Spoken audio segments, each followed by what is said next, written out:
It's time for high school football, presented by Sarshone Auto Group on Q92 and the Q92 Sports Network. The best Stark County football is heard right here all season long. Whether you're in a car, at home, or on the go, the action is live on Q92 and streaming on the Q92 Facebook page, X, and our YouTube channel. Now, let's take you live to the stadium and our broadcast team for tonight's kickoff on Q92 and the Q92 Sports Network. Here they go! Touchdown!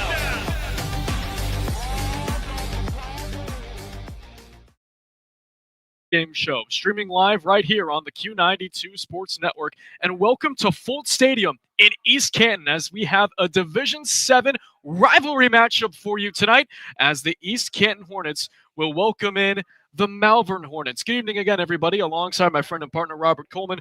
My name is Matt Corrali, and Robert, here are the stakes as we enter the final week of the regular season. Malvern, win or lose, and you are pretty much still in the playoffs. As a matter of fact, they clinched last week thanks to a 56-16 home win against Tuscarora Central Catholic. More on that win as the night goes along. But for East Canton, again, in all likelihood, they'll be in the playoffs, but this is win and in for the home Hornets. Yeah, definitely, too. This is definitely your final week. You definitely want to show that everything you got, and you definitely want to be prepared for the playoffs, especially both of these two teams. Definitely, and once again, going back to the Malvern side of things, a loss for them, they could be on the road, but a win tonight, and in all likelihood, they will be at home on Halloween, a week from tonight, to kick off the postseason. So we talked about that win for Malvern, 56-16. It's the fourth in the last 5 games, and they used the big play a lot. They didn't pass the ball much. They only passed it 10 times. Heck, their two runners in Julius Gore and Nate Essel only carried the ball 6 times, and a big reason why was because on special teams, Luke Thomas, a kick returner, had 2 touchdowns as part of the special teams unit, 1 on a 48-yard punt and 1 on a 75-yard kickoff return for a score. Yeah, that 75 yard kickoff return definitely surprised me too, and it definitely shows you the highlights of high school football too, and it definitely shows this team is definitely speedy and it knows how to score. And for East Canton, they are coming off a 35-6 road win at Buckeye Trail. It's their 3rd straight, and in that stretch, they have outscored opponents 91-9. And Spider Millen will coach his 100th game as the head coach of East Canton, and he has his team firing on all cylinders coming into this one. I gotta tell you, I heard so many good things about him before this game too. He had worked with Tim Wakefield. He had worked with Mike Sarba of Fairless. He had worked at both Canton and Massillon. Not many people do that, except for maybe, I believe, that old superintendent at Canton. I forget what his name was. He passed away, but he was the band director at Massillon and became the superintendent at Canton. But that side note there. But yeah, Spider Miller is definitely a really special something too for a coach. These are the kind of coaches that a community wants to rally around. East Canton 6-3, 7th in D7 Region 25. Who's right above them at 6th in the region? Well, it's the team they're squaring off tonight in the Malvern Hornets, as they are 6-3. Correction, actually, East Canton 7-2. Coming into this one. We'll take a break. When we come back, we'll have our game previews, and you can also hear other matchups on the Q92 Sports Network. You're listening to the high school football pregame show on the Q92 Sports Network. Northeast Ohio knows football, and Sarshone Auto Group knows Northeast Ohio. As an official partner of the Cleveland Browns, Sarshone Auto Group serves our community with the best selection and the best service. From Ford, Chevy, Chrysler, Dodge, Jeep, Ram, and more. From the toughest trucks to the SUVs that fit your family. Sarshone Auto Group, an official partner of the Cleveland Browns, and the place where Northeast Ohio comes to drive. Visit Sarshone.com. Looking for your home for local sports? Head over to Q92radiosports.com, the official website of Q92 Sports Network. Catch every live broadcast of high school games and Mount Union sports. Stay up to date with the latest local sports stories. Check scores from around the area and never miss a game with our full broadcast schedule. It's everything sports all in one place. Q92radiosports.com, your local sports connection. Serving the East Canton and surrounding communities for over 30 years, the Foltz Community Center is happy to serve as a community partner to the East Canton schools and provide spaces for many organizations to come together. In East Canton on Wood Street North, call 330-488-6500 and ask the Foltz Community Center for a tour of their rooms to accommodate your event today. Celebrate life's moments with the Foltz Community Center. That number again is 330-488-6500. It's time for Purple Raider football. Catch every snap, every score, and every big moment all season long on AM 1310 WDPN. This year, it's even easier to follow the 13-time national champion, Mount Union Purple Raiders. Listen live on AM 1310, the WDPN Facebook and X pages, and streaming on the Q92 YouTube channel. Sam Berkwin and Ryan Bevere are back in the booth, bringing you all the action. Don't miss a minute of Mount Union football on AM 1310 WDPN. Welcome back, everybody, to the high school football pregame show inside Foltz Stadium in East Canton. It's time to dive into our game previews, some matchups that you can hear on the Q92 Sports Network, so let's waste no time and get right to it. Here's Mike Dixon as he'll have the call for a Pac-7 showdown between Northwest and Manchester. Welcome to Rivalry Week, live from Manchester High School, home of the Panthers. It's Week 10, the final week for the regular season. We have a massive crosstown rivalry with Northwest Indians taking on the Manchester Panthers in this Pac-7 showdown. The Northwest Indians come into Week 10 5-3 and 4-1 in the Pac-7, and with a Week 10 win, can win the Pac-7 title. They're sitting at 8th in their region for the OHSA computer ranking, securing a playoff spot for the 25 playoff season. The Indians lost in Week 9, 21-22 in overtime to a tough Fairless team. Running back Joey Medore leads this Northwest offense with 762 yards, 107 receiving yards, and 6 touchdowns. Also leading the team is Logan Allman at wide receiver with 387 receiving yards and 3 touchdowns. Braden Venables, the quarterback, has 901 passing yards, 6 touchdowns, but 9 interceptions. The Manchester Panthers are 6-3 and 3-2 in the Pac-7 and are currently sitting in 10th in the playoff rankings, trying to hold on to a playoff spot. Senior Tyler Pappas has been Manchester's signal caller all season with 1,360 yards and 18 touchdowns and only 6 interceptions. Aiden Mead leads the running backs with 832 yards on 102 carries and 7 touchdowns. Philip Parton has 434 yards and 5 touchdowns on 51 carries. And with a trio of receivers over 300 yards, Jake Livingston 382 yards, Noah Lane has 355 yards, and Malachi Cintron has 314 yards, are the leaders of this Manchester's balanced offense. The final week is set. Northwest and Manchester renew this Pac-7 rivalry. Join myself, Mike Dixon, and Ryan Rowland, 7 p.m. kickoff on Q92 Sports Network. Thank you, Mike. Looking forward to following that matchup along the evening. Now let's send things out to Bulldog Stadium in green. It's our own Jay Will. I'm going to still have the call between the Bulldogs and the Lake Blue Streaks in the Battle of 619. Jay.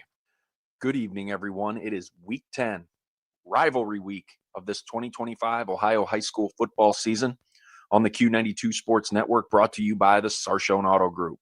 Some are playing for pride. Some are playing for playoff seeding. Some are still playing to get into the playoffs, and some are playing for all of the above. Either way, you better bring it so you can finish off the regular season right. I'm Jay Wilhelm, and I'm live inside Memorial Stadium in green for the Battle of 619 as the Green Bulldogs face off against the visiting Lake Blue Streaks here tonight. Lake comes in with a record of 7-2, 3-2 in conference play. Those 2 losses have come in the last 3 weeks as they have hit the toughest stretch in their schedule, and it doesn't get any easier tonight against a very hot green team.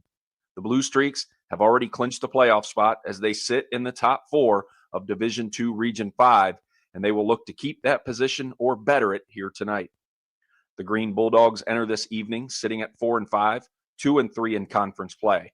Don't let that record fool you, as Green has popped off 3 straight wins against Glen Oak, Louisville, and at Perry, respectively. Once they got healthy, they have found their groove behind quarterback Tyson Hunka and running back Evan Reed. They will look to finish their regular season as strong as anyone here tonight. Join myself and my broadcast partner, Mike Voorhees, on Q92radiosports.com as kickoff is scheduled for 7 p.m. Blue Streaks versus Bulldogs in this Federal League rivalry, live from Memorial Stadium in Green. I'm Jay Wilhelm with the Q92 Sports Network. Thank you very much, Jay. When we come back, 2 more games to preview on the Q92 Sports Network. But first, you're listening to the high school football pregame show on the Q92 Sports Network. Looking for honest, reliable auto repair? Stuffed Automotive Systems in East Canton has you covered. This small family and locally owned shop specializes in diagnostics, air conditioning, brakes, and complete auto repair. Done right the first time. Check out their fresh new paint and graphics at 4100 Georgetown Street Northeast and see why locals trust them with their ride. Call 330-418-6394 or check out Stuffed Automotive Systems on Facebook. Missed the big game? Don't worry, Q92 has you covered. Check out our SoundCloud page where you can relive every exciting moment. From high school football, basketball, baseball, and softball to Mount Union football and basketball, we've got it all. That's every broadcast from this season and even classics going all the way back to 2016. Follow Q92 Radio on SoundCloud and never miss a play, a call, or the thrill of the game. Q92 Radio on SoundCloud, your home for every game, every season. Looking for a new opportunity? Mid-East Trucking, family owned and operated since 1973, is hiring. We're proud to serve the oil field, hauling rigs, and heavy equipment across the region. We're now hiring general laborers, equipment operators, and CDL Class A drivers. Stop by and apply in person at 831 West Nassau Street in East Canton or message us on Facebook today. Join the Mid-East Trucking family where hard work drives success. That's Mid-East Trucking in East Canton. When it comes to sports, Sam Berkwin brings the heat. Catch the Sam Berkwin Show weekdays from 3 to 6 p.m. on AM 1310 WDPN and streaming live on the WDPN Facebook and X pages, plus the Q92 YouTube channel. From the Browns to the Buckeyes, the Guardians, Cavs, and your local high school teams, if it's making headlines in the sports world, Sam is talking about it. It's the local sports talk you want. The Sam Berkwin Show, weekday afternoons on AM 1310 WDPN. Welcome back to the high school football pregame show, everybody. I'm Matt Caroli. It's time now to get back into our game previews as we'll send things out to Navarre. Here's Ryan Keller with the call between the Fairless Falcons hosting the Tuslaw Mustangs. Welcome to the final week of the high school football regular season, Week 10, Rivalry Week. And we're at Fairless High School for the Pac-7 matchup between the Massillon Tuslaw Mustangs and the Fairless Falcons as they clash for the coveted Blue Cup and a shot at the postseason. The Fairless Falcons, holding a 4-5 record, come in with momentum after snapping a 4-game skid with a dramatic 22-21 overtime victory against Northwest. Quarterback Mikey Retterbeck connected on a 20-yard touchdown pass and then ran in the game-winning 2-point conversion. The Falcons will look to carry that energy into tonight's matchup. Meanwhile, the Tuslaw Mustangs, with a 3-6 record, are hungry for revenge after a 14-10 loss to Fairless last season. Despite falling to Canton South last week, the Mustangs' running game, led by Nate Eberhard, has been a consistent force. Tuslaw has not won the Blue Cup against Fairless since 2018, and the Mustangs are trying to stop a Pac-7 losing streak that dates back to 2022. This rivalry has been incredibly close over the years, with Fairless holding a narrow series lead. But tonight, everything is on the line. The winner keeps their playoff hopes alive, while the loser is eliminated. It's more than just a trophy. It's about extending the season. Don't miss the epic finale to the regular season tonight. Join me, Ryan Keller. Kickoff set, 7 o'clock on the Q92 YouTube channel. It's Tuslaw versus Fairless for the Blue Cup. All right, Ryan, thank you so much. And now, it doesn't get any bigger in Week 10 in the Eastern Buckeye Conference than when West Branch takes on Salem. Kirsten Bigglesworth is at the home of the Quakers with more. It's rivalry week, and few matchups carry more meaning than when the West Branch Warriors and the Salem Quakers get together. And this year, it's happening live from Riley Stadium in Salem, Ohio. Both teams enter Week 10 already playoff bound in Division 4 Region 13, but there's still plenty on the line besides bragging rights. The Warriors are sitting at 8-1 and are looking to lock up a first-round bye and secure some home field advantage, while the Salem Quakers at 6-3 on the season have guaranteed themselves a playoff spot as well, but a win tonight could improve their playoff seeding and determine who they'll open up with in round one.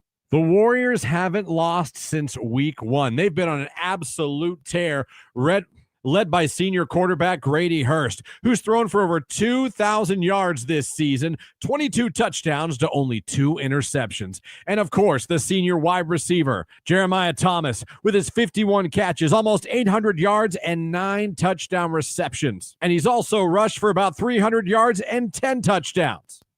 As for the Salem Quakers, they'll be led by their senior quarterback and 3-year starter Cletus Monroy, who's led the team in passing and been one of their top rushers the last 2 years. Salem will also be leaning on their junior running back, Brandon Canna, who's been a key factor for them this season and has rushed for 190 yards and 183 yards in EBC conference games so far this season. It's a rivalry game with playoff implications. West Branch and Salem, live at 7 o'clock on the Q92 Sports Network. All right, Kirsten, thank you so much. Well, when we come back, we'll have 2 more game previews, but there is one that Q92 will be there, and it's a big one. Arguably the biggest Massillon-McKinley matchup in the past decade. And we'll have not only the matchup for you at 2 o'clock kickoff tomorrow afternoon, but we will also have a pregame party in the Hall of Fame Village. This Saturday afternoon at 2 p.m. on Q92 and the Q92 Sports Network, it's the biggest high school football game of the year. Brought to you by the Sarshone Auto Group. It's the Massillon Tigers traveling to Tom Benson Hall of Fame Stadium to take on their arch rivals, the Canton McKinley Bulldogs. Clint Scroggs, Ryan Keller, and Ryan Bevere will bring you all the action live from the Hall of Fame City. But the action starts early with our special Massillon-McKinley pregame show brought to you by Sarda that kicks off at 10 a.m. Hosted by Sam Berkwin and Ryan Keller, live from the Hall of Fame Village and the Gridiron Gastropub. From 10 to 1:45, Sam and Ryan will get you ready for kickoff with an all-star lineup of guests and interviews from Massillon and McKinley legends past and present. Tune in to hear us talk to Canton Mayor William Shear along with Massillon Mayor Jamie Slutz. We'll also have former Massillon Tiger head coach and current Warren Harding athletic director Rick Shepis, along with former McKinley player and coach Antonio Hall. We'll also be joined by former Massillon Tiger and current Ohio State assistant coach Devin Jordan and former McKinley quarterback and current Chicago Bear Dominique Robinson. Massillon versus McKinley. This Saturday at 2. Coverage starts at 10 a.m. Only on Q92 and streaming live on the Q92 Facebook, YouTube, and X pages. The Q92 Sports Network, your home for the greatest rivalry in high school football. Northeast Ohio knows football, and Sarshone Auto Group knows Northeast Ohio. As an official partner of the Cleveland Browns, Sarshone Auto Group serves our community with the best selection and the best service. From Ford, Chevy, Chrysler, Dodge, Jeep, Ram, and more. From the toughest trucks to the SUVs that fit your family. Sarshone Auto Group, an official partner of the Cleveland Browns, and the place where Northeast Ohio comes to drive. Visit sarshone.com. Welcome back, high school football pregame show on the Q92 Sports Network, live from East Canton at Fultz Stadium. Matt Corrali with you here for this Week 10 showdown that'll kick off in 12-13 and counting. But before then, we have 2 more games to preview that'll air right here on the Q92 Sports Network. Here's the game that you can also hear on AM 1310 WDPN. It's Sam Berkwin with the Battle of Alliance. It's the Aviators taking on the Marlington Dukes. Well, tonight here at Marlington, it is rivalry weekend between the Alliance Aviators and the Marlington Dukes. The Dukes come in with a record of 3-6 out of playoff contention, but they have fought hard all season long for head coach Joe Cardinal. They've had a rash of injuries. Cam Evidence out with a broken arm almost the last month and some other key pieces along the way, but their young freshman quarterback has had a pretty nice year. The sky's the limit for the young fella, and he'll be getting better and better each and every night he goes out to play. Meanwhile, the Alliance Aviators, what a year they've had, 7-2, a tremendous group of seniors. You know the names, J.R. Jackson, Tajay Nicholson, Ravon Hawkins, Johnny Belts, Michael Williams, Cam Burton, Jaron Baird, Alex Hartman, just to name a few. Coach Goodman very proud of his young men, and they're getting ready for the postseason no matter what happens here tonight against Marlington. Now, speaking of that postseason, the Aviators in a little bit of a tricky spot here now. They are in 6th place with a record of 7-2. They are just in front of Geneva, and they are right behind Chagrin Falls Kenston. So a win tonight, they're in for sure. Maybe a bye. If they lose, they could fall as far as 12. Then they'd have to go on the road. But it's all about tonight. It's all about the rivalry. The Marlington Dukes hosting the Alliance Aviators. Join myself and Caleb Norick with the call tonight at 7 o'clock right here on AM 1310 WDPN. Thank you very much, Sam. And now for the game that you can hear on Q92, along with the Q92 Facebook and X pages. Also, we should mention that Alliance Marlington game you can also hear on the AM 1310 WDPN Facebook and X pages. This is Clint Scroggs with the call between the Jackson Polar Bears and the Hoover Vikings. It's rivalry week, which means the 5-4 Jackson Polar Bears visit the 7-2 North Canton Hoover Vikings.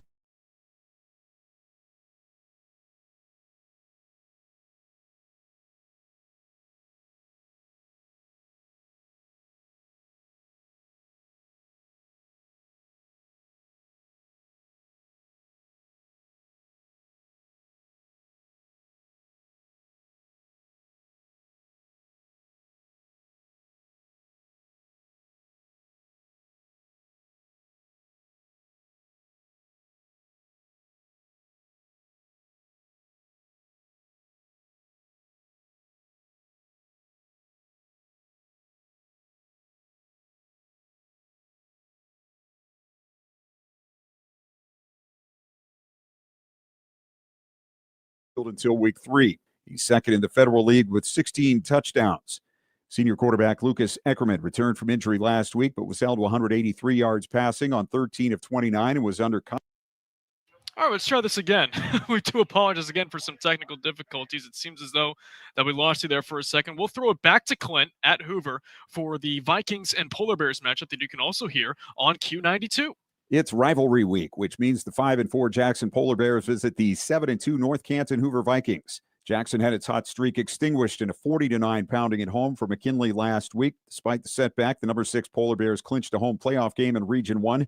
Jackson senior running back Corey Jacobs was held in check by the Bulldogs along with most of his teammates, gaining only 51 yards, but is within 33 yards of 1,000 for the season, despite not moving to the backfield until week 3. He's second in the Federal League with 16 touchdowns. Senior quarterback Lucas Eckerman returned from injury last week, but was held to 183 yards passing on 13 of 29 and was under constant pressure. Jackson's defense was torched for 481 yards last week, including 316 and 3 touchdowns through the air. Junior D lineman Reese Myers has a team-high 5 sacks. He had 7 tackles, a sack, and 2 tackles for loss versus McKinley. Max Cowles has become a weapon last week, compiling 197 total yards on receiving and kickoff returns. Hoover dropped a tough 20-14 decision at Lake. For the second straight week, the Vikings failed on multiple chances to score the winning points. 4 passes from the 9-yard line dropped incomplete in the final seconds. Senior running back Jack Andes ran a kickoff back for an 88-yard touchdown last week. He leads the league with 17 scores, 10 through the air. Senior quarterback John Collins has thrown for 13 touchdowns and run for 8. Senior middle linebacker Chase Lukens has a league-leading 18 tackles for loss along with 2 interceptions. Hoover has clinched a spot in the Division II playoffs. A win this week likely will secure a first-round home game, while a loss would not necessarily send them on the road. Jackson snapped a 4-game losing streak with a 23-20 win last year. Hoover leads the all-time series, 65-29. It's the Vikings hosting the Polar Bears at Memorial Stadium in North Canton. I'm Clint Scroggs for the Q92 Sports Network. All right, Clint, thank you very much. And again, as a reminder, you can hear all of those games right here on Q92 Radio's YouTube channel as part of the Q92 Sports Network. We'll take a break, but when we come back, it is Robert Coleman and his Coach's Corner, as Robert spoke with both head coaches before the game. You're listening to the high school football pregame show on the Q92 Sports Network. Football fans, Mondays just got better. Join Q92 Sports Live every Monday at 11 a.m. for the Pro Football Hall of Fame Luncheon. Watch on our Facebook, X, and YouTube channels as legends from the high school, college, and pro football world take the mic with inspiring speeches and incredible stories. Don't miss a moment. Like, follow, and subscribe to Q92 Sports on social media and catch every Pro Football Hall of Fame luncheon live every Monday at 11 on the Q92 Sports Network. RG Drag, Stark County's premier career center, offers programs that prepares its students at the high school level for careers and continued education beyond high school. Upon completion, RG Drag students have an immediate opportunity to obtain a well-paying job in many exciting career fields. We offer everything from culinary, dental assisting, engineering, sports turf and landscape, welding, and so much more. Contact RG Drag to find a program and career that's the perfect fit for you. RG Drag, where careers begin. Hey, sports fans, want the latest local sports news, game photos, coach and player interviews, and live play-by-play coverage? Then follow Q92 Sports on social media now. We're on Facebook, Instagram, X, Threads, YouTube, and SoundCloud. Like, follow, and subscribe today. Catch the highlights, relive the moments, and stay connected to your hometown teams. Q92 Sports, your home for everything local sports. Real teams, real action, real coverage. Follow Q92 Sports on social media. Peace of mind. It's one of the most important benefits that we can offer at Friends and Family Credit Union. Welcome to Family Secure Checking. It offers unrivaled security to protect your everyday finances and purchases, as well as comprehensive identity theft protection and reimbursement coverage, credit file monitoring, benefits for travel, shopping rewards, and cell phone protection that includes repair or replacement for up to 4 phones on your cell phone plan. It's time to bring a friend into the family. Welcome back, everybody, to the high school football pregame show live from Fultz Stadium in East Canton. We are under 5 minutes away from kickoff between the Malvern Hornets and East Canton Hornets. So with that, let's dive into our Coach's Corner. As Robert Coleman had the chance to speak with both head coaches before tonight's game, let's start with Matt Churko of Malvern. This is Q92 Sports with Malvern's head coach, Matt Churko. Coach, you've had a roller coaster ride of the season, especially a tough non-league schedule. Tell me about it and how you're feeling going into the last game of the season. Yeah, we've played well at times. We've not played well at times. At this point in the year, though, it's week 10. We want to be playing our best football of the year. We kind of feel like our schedule has prepared us for these types of games and moments, and hopefully we can be successful tonight. So it's a great game last week. What did you learn about your team from it? We kind of went out and did what we were supposed to do. It's always fun when you win big and when everybody gets in. And we obviously had our sight on this week. Assistant Newcomerstown loss. And, we want to finish the year 7-3 and second in the league and keeping that winning trophy. Coach, Roy Simmons is a tremendous athlete. What makes him so dynamic? He's been a kid that's just played football ever since he was young. It's kind of in his blood, and he's a great athlete, great hands. And once he gets the ball, he can make a lot of things happen. Coach, thank you for your time. Good luck tonight, and hopefully we can talk to you sometime soon. All right, and now here is the coach of the Home Hornets. It's Spider Miller. This is Q92 Sports with East Canton's head coach, John Spider Miller. Coach, you've had a great season, especially 4 shutouts. Tell me about it and how you're feeling going into the last game of the year. Our kids have gotten better every week, and, it's hard to believe that it's week 10 already, and Malvern's a really good football team, well-coached football team, so we're going to have to play a really good football game to beat them. Okay. Coach, what have you been working on during your last practices of the regular season? We work on the same stuff every week. We never abandon the basics, the techniques, the tackling and the blocking. So we continue to do that and continue to strive to get better. Coach, Dylan Anderson is a tremendous athlete. What makes him so dynamic? He's got great desire and a great heart with great pride and character. Coach, thank you for your time. Good luck tonight, and hopefully we can talk to you again sometime soon. All right, and that was the Coach's Corner. Let's now bring Robert back in as he has some keys to the game. My keys to the game are for East Canton, it's Coach Spider Miller. This is his 100th game with East Canton, and he is way experienced in coaching. He's coached at both Canton and Massillon. He has coached with both Perry. He historically he was a big T-wing offense guy, but he's not really doing that too much with East Canton anymore. But he's definitely going to be the key for East Canton. For Malvern, it's going to be quarterback Jackson Jones. He has 979 yards with 54% passing, 9 touchdowns, and 9 INTS in his first season as varsity quarterback. All right, we're looking forward to this one. It's rivalry week. We hope you're ready as well. We'll step aside 10 seconds. You're listening to High School Football presented by Sarshone Auto Group on the Q92 Sports Network. East Canton, in front of their home fans for the final time this regular season, will wear their typical home all-blue uniforms. It is a blue jersey with white numbering, white pants, and yellow stripes going down each side with a white stripe in the middle, and blue helmets with yellow face masks, and the Hornet logo on each side. And for Malvern, their typical road whites. It's an all-white uniform with green numbers, white jersey, white pants, green and black colored shoulder pads with the M. That kind of looks like the Michigan M on the helmet, but it's white instead of a green helmet, and a white stripe going down the middle. Hornets won the toss. They have elected to defer, so the Malvern Hornets will get the ball to begin tonight's game. It is Cannon Pollard approaching the football. His right foot meets leather, and we're underway. It is a kick going towards the left side, taken at around the 8-yard line. Returned here by Roy Simmons, going towards his left sideline all the way. Nearly runs into a defender, now bounces it out, 25-30. Simmons spun down and tackled at the 35-yard line. On the stop there for East Canton was number 53, as he made a great tackle, and that came in the form of A.J. Peppers, the freshman lineman, is coming up and making a huge hit.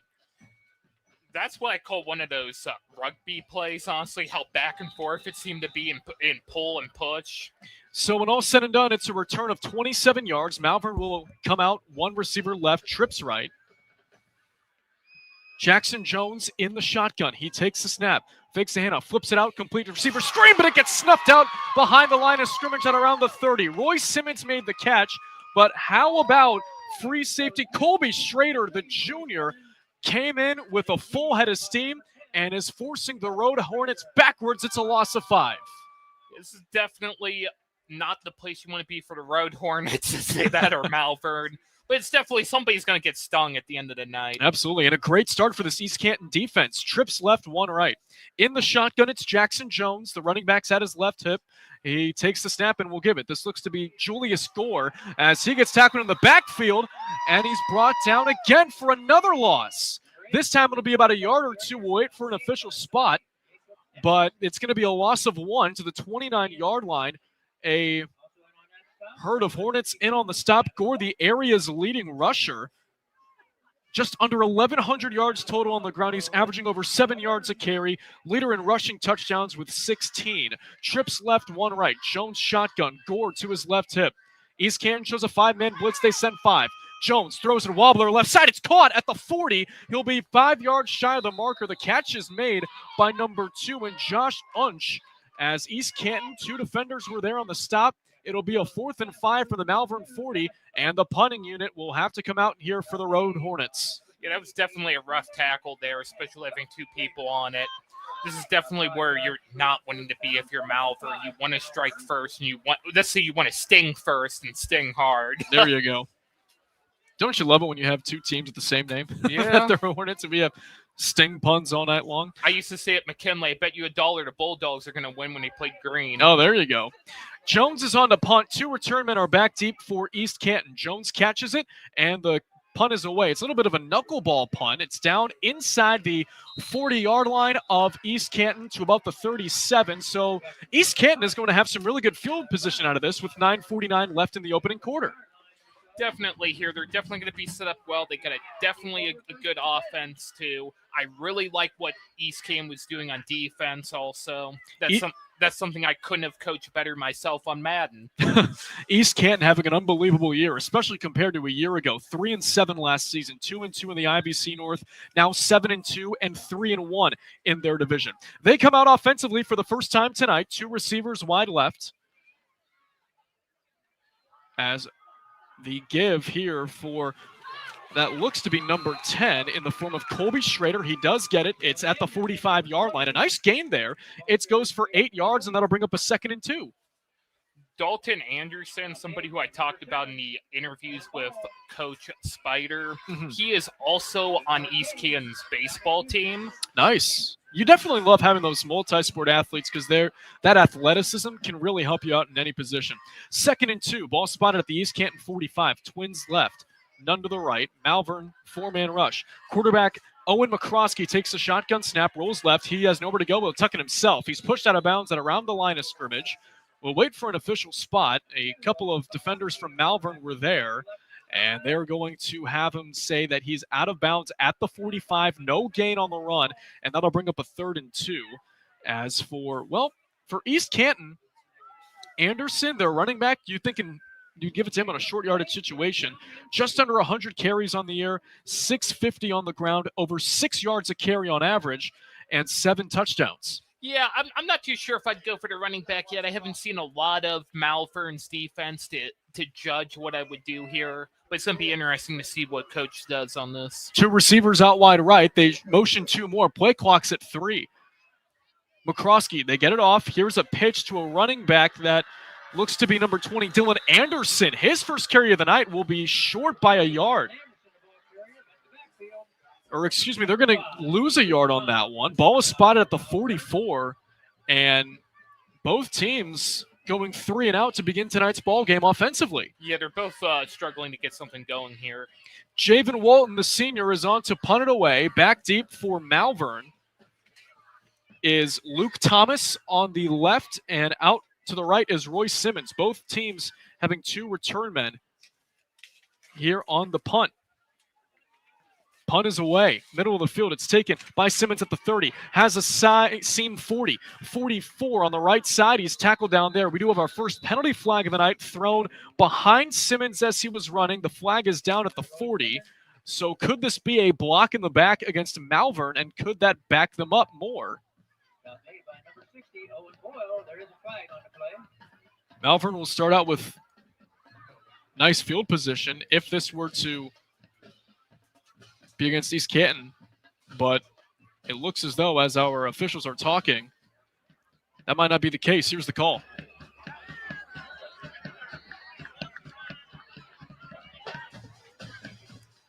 Well, our referee tonight does not have a microphone, but it is a block in the back against Malvern, so that'll back them up to the 30. Was that a sneeze? Kind of a cough. Okay, I was going to say bless you. I was about to say. Forgot to hit the cough button on that one. Trips left, 1 to the right. Here's Jackson Jones in the shotgun. Gore to his left hip. They send Simmons in motion. Jones takes the snap, gives it Gore right up the gut, but he's denied. He'll get a yard, maybe 2.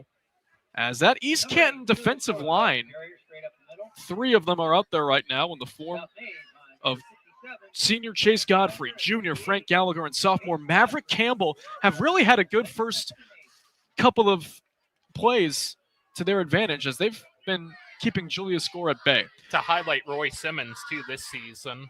Trips left, 1 right, absolutely. Jones in the shotgun as Gore is to his left hip. Here's the snap. Jones back to pass, looking right. Will throw it sideline too high, intended for the senior wideout Aiden Sprague on his first target of the night. And that quickly here brings up a 3rd down and 8, 7:39 left to go in this opening quarter. Ball spotted on the 32. Roy Simmons leads Malvern in receiving yards this season per game. Malvern, like we mentioned earlier in our pregame show, if you were with us, they clinched a playoff spot last week. 56-16 home win against Tuscarora Central Catholic. They're coming on a roll. 6-3, 3-1 in the North. It's their 4th win in the last 5 games. Trips left, 1 to the right on 3rd and 8. Jones fakes the handoff, looks to pass left, throws it that way on a slant. Incomplete, just a misfire. Intended for Rocco Marinucci. On the coverage there for East Canton, looked to be Cannon Pollard, and that will bring up fourth down. Our third straight 3 and out to begin this ball game. Yeah, this is definitely them failing to get something to go here.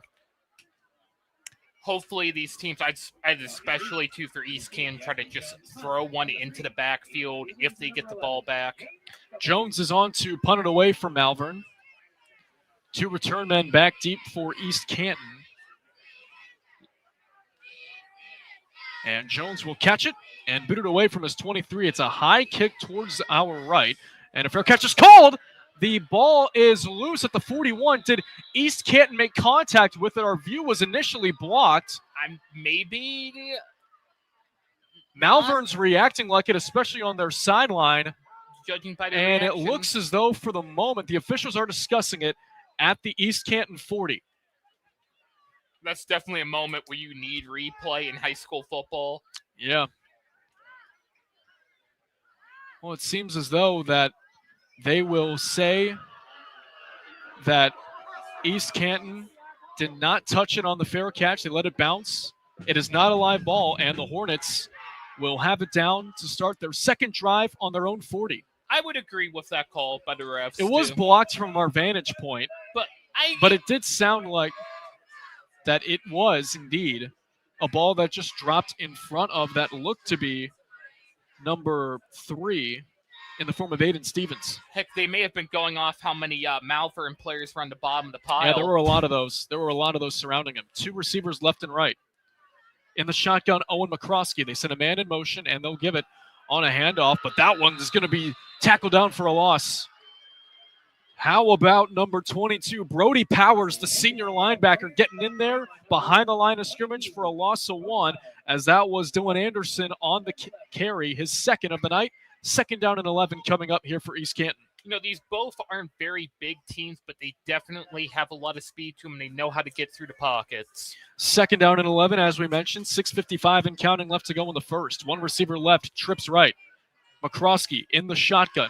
Takes it, will roll right. McCroskey looking downfield, nowhere to go. They'll settle on a screen that's juggled and caught at the 40. Nice spin move. And down to the 44 goes Aiden Stevens. That is a hard-earned gain of 3, but hold everything. We do have a hold against East Canton. Flag was in the backfield. And that'll have to back the home Hornets up. Not where you want to be if you're East Canton, especially since they little bit of a fumble too, trying to catch that ball, but he did make sure he caught it. So with penalties wise, so far in this one, we are dead even at 1 apiece. 1 goes for 15. That's on Malvern, and East Canton has their first flag of the night. That's a 10-yard penalty. So that'll back them up to the 29-yard line. It'll be a 2nd down and 21 here for East Canton. They'll clap out of the huddle and have 2 receivers come out both ways. In the shotgun is Owen McCroskey. The running back is Dylan Anderson. He takes the snap. It's a high one, but it's a quarterback keeper with McCroskey. Breaking a tackle in between the hashes past the 35, down at the 37. It will be a gain of 8, and that'll bring up a 3rd and manageable here. It's a lot better than the situation that you were in, but you still got a long way to go, as this is going to be a 3rd down and 13. They're definitely going to have to try to push it for here, especially how much back room they have. You definitely just want to go straight throw for it. From the 37, 2 receivers left and right. We do have a whistle on an official timeout, as they'll try to get something situated on the field. A late substitution for Malvern, as Brody Powers will come out, a linebacker, and that looks to be number 8. Thank you very much, Julius Gore in the game. Here's McCroskey, takes a snap. Play action. They'll throw it to the sideline, incomplete. Wanted to get it out to Aiden Stevens, but there's a good rush there from Malvern, and he just threw to the sideline, incomplete. And another 3 and out for East Canton. Now 2 on each side to begin the night. Definitely a fencing match almost. Defensive battle to start. Credit to these defensive units, of course. They have been holding their own so far to begin tonight's ball game. Javen Walton on to boot it away. Back deep for Malvern, that looks to be Josh Unsch to our near side, and Roy Simmons out to the right. A high snap for Walton as he punts it. Line drive kick. It's taken at the 35-yard line. As this is action number 5, Luke Thomas. He gets his jersey grabbed on. Past the 40, he goes to the 43. tackle made there by Aiden Stevens, and the ball will be spotted at the 44-yard line of Malvern. So we'll see if they can, at the very least, get our first down of the game on either side and try to get something going downfield. They've tried to throw the ball a lot, but for Jackson Jones, it's just been great coverage for East Canton defensively, and that's been leading to some misfires. Yeah, these are both two great defensive teams, and I'm judging by the way this is going to be a defensive battle. One receiver left, trips right. All the defensive coordinators just smiled when you said that are listening. Here's a handoff. This is going to be indeed number 8 in Gore, as he is past the 45 to the 47-yard line in between the hashes. It'll be a gain of 3, and it'll bring up a 2nd down and 7. They're actually, that 2nd and 7, the spot on the chain gang. The gentleman has to move up a yard, as Malvern will some score updates. We figure out their best second down plays. Go ahead. We got West Branch 7, Salem 0. Jeremiah Thomas, 4-yard touchdown. All right. You can listen to that one with Christian Bigglesworth and Derek Dimmitt. 2 receivers left and right. Jones shotgun. Gore is the back. They'll give it to Gore right up the middle. Full head of steam. Great job on initial speed. Once he got the football, he's past the 50 to the 48-yard line. He'll be 2 yards shy of the marker. It'll be a gain of 5. And they're actually going to spot at the 49-yard line. Gain of 4. Bring up a 3rd and 3. First time tonight that either team is in plus territory. Ball spotted on the East Canton 49 for Malvern. 1 receiver to the left. That looks to be Rocco Marinucci. Trips right. Jones in the shotgun. Gore the back. Here's the snap. They send a blitz. Jones play action. Rolls out right. Throwing sideline catch made along the right sideline. It was Aiden Sprague who gets the first down inside the East Canton 45 to the 44. It'll be a pass play that goes for 5. And our first down of the night belongs to the Malvern Hornets. This is definitely what you want to see when you're Malvern, too. You definitely want to keep getting the first downs. 4:05 and counting, or excuse me, just 4:05 left to go in the first quarter. 1 receiver out wide left, that is Marinucci, and 2 to the right. Now another receiver joins him, and Josh Unge to the left. Jones the shotgun. As Gore is the back, they send a man in motion. It's a low snap, and it's picked up by Roy Simmons, who was in motion. Simmons with a flag down behind him, trying to get away, and he can't. 3 Hornets were on the stop behind midfield at the 49-yard line. And we do have a penalty flag, however. That was a play that ended up being all out of sorts. Definitely, too, when I saw the 2 flags come out from both of the refs. So they're going to get a hold on Malvern as our referee is addressing the crowd. So that'll back Malvern up. As that was just a low snap. I don't think it was even intended to be snapped in that moment, but Roy Simmons was just Johnny on the spot. So they are going to get Malvern on a hold, and the penalty is going to be declined. So they're going to take the loss of yardage. East Canton is, but Spider Miller, it'll be a loss of 6. The ball was spotted at the 50, 2nd and 16 here from midfield. Definitely going to be interesting to see what they do, especially with Spider Miller, and I really liked a lot of East Canton's defense. Marinucci out wide left, trips right. Jones in the shotgun. The back is Gore.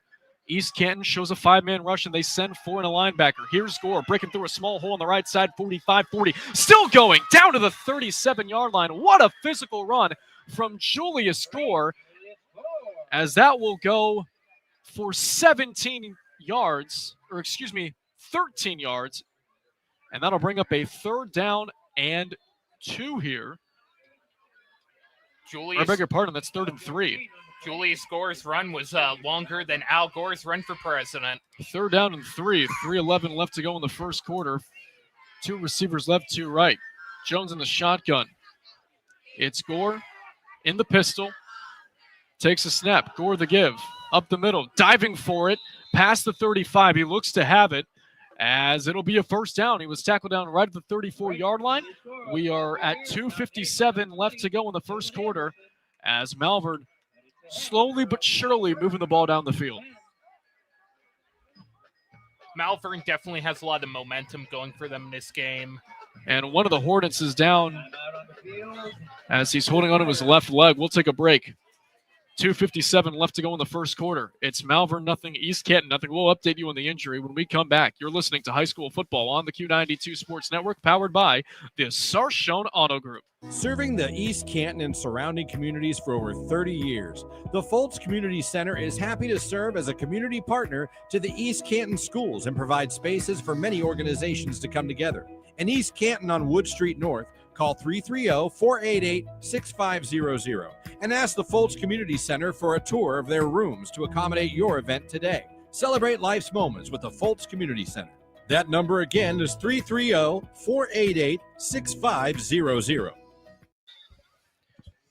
Well, news you don't want to hear if you're in the camp of the Malvern Hornets. That was Julius Gore, their running back that's leading Greater Canton in rushing, as he had to be limped off the field as they're tending to him to the bench right now. We'll update you as soon as we get anything on his status. Two receivers left, one right. They send Simmons in motion on 1st and 10. Jones will let it fly for the end zone. He has a man. It's caught. Touchdown, Malvern. Josh Unch got behind his defender and hauled it in for 6 over the shoulder.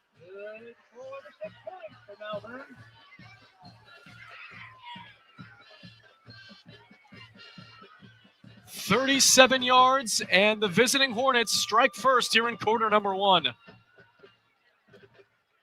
That couldn't be more of a textbook throw by Malvern. Oh, absolutely not. Great ball there made by Jackson Jones, their junior.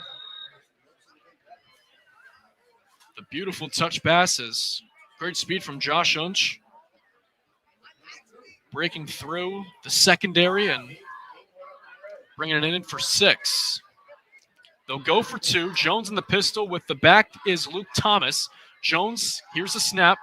Rolling right, nowhere to go. He'll throw it to the corner of the end zone. Diving attempt, but he couldn't hang on. That looked to be Simmons diving for it along the right side. And it will remain a 6-0 Malvern lead. 2:28 to go left in the opening quarter. You're listening to High School Football on the Q92 Sports Network, powered by the Sarshone Auto Group.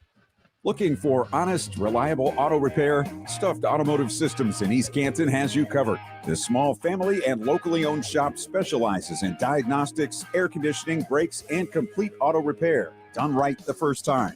Check out their fresh new paint and graphics at 4100 Georgetown Street Northeast and see why locals trust them with their ride. Call 330-418-6394 or check out Stuffed Automotive Systems on Facebook.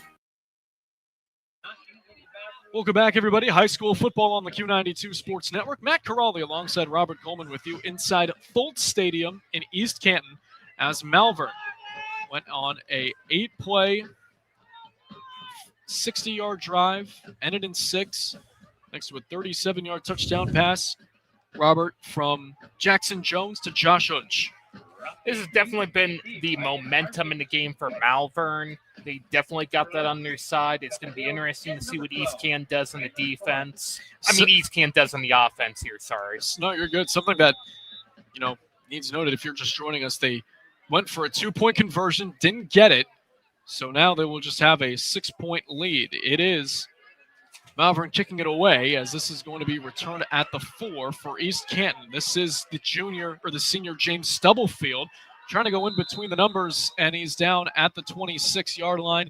It'll be a return of 22 yards when all said and done.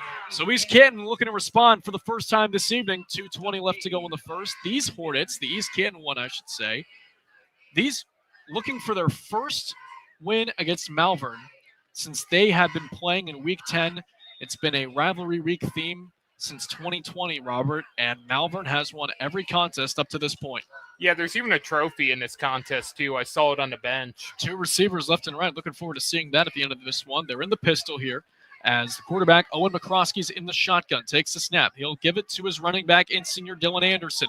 Anderson trying to break away. He's past the 30, down to about the 33-yard line. It'll be a gain of 5, and it'll bring up a 2nd and 5 here for East Canton. East Canton could try to get a lot of the momentum on their side. They definitely got to push it. Really, at this point in time, they can definitely just throw for especially how much backfield they have. 2nd down and 3 here on a gain of 7. Ball spotted at the 34 A minute 49 and counting left to go in the opening quarter. One receiver out wide left, that's James Stubblefield. One to the right. McCroskey throws it, wide receiver screen. It's Aiden Stevens, and he's trying to get away, but he can't. 3 Malvern Hornets were there to get him at around the line of scrimmage. And it's going to be, when all said and done, one that goes for no gain. Malvern swarms to the line. It's 3rd and 3 here from the 34. As East Canton, the last thing you want to do is get off the field and have your punting unit trot out after this play. It's definitely going to throw some water on their fire, too, especially that's how you take care of Hornets or Bees. Aiden Stevens out wide to the right, trips left. They're all near bunch to the line.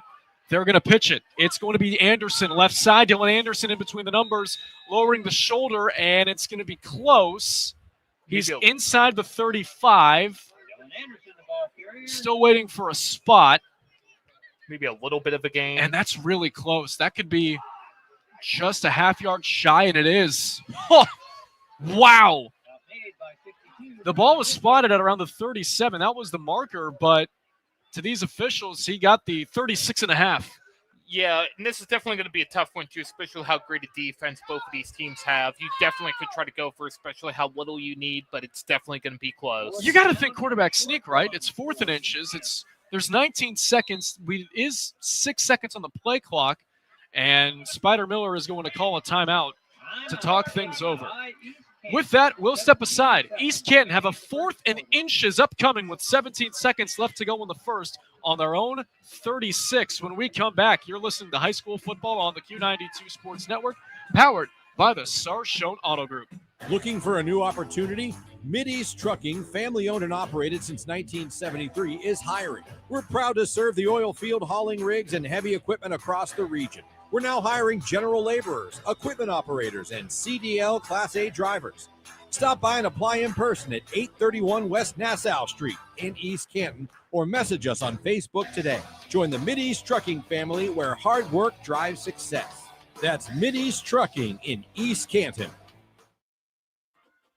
Both teams have now come out onto the field.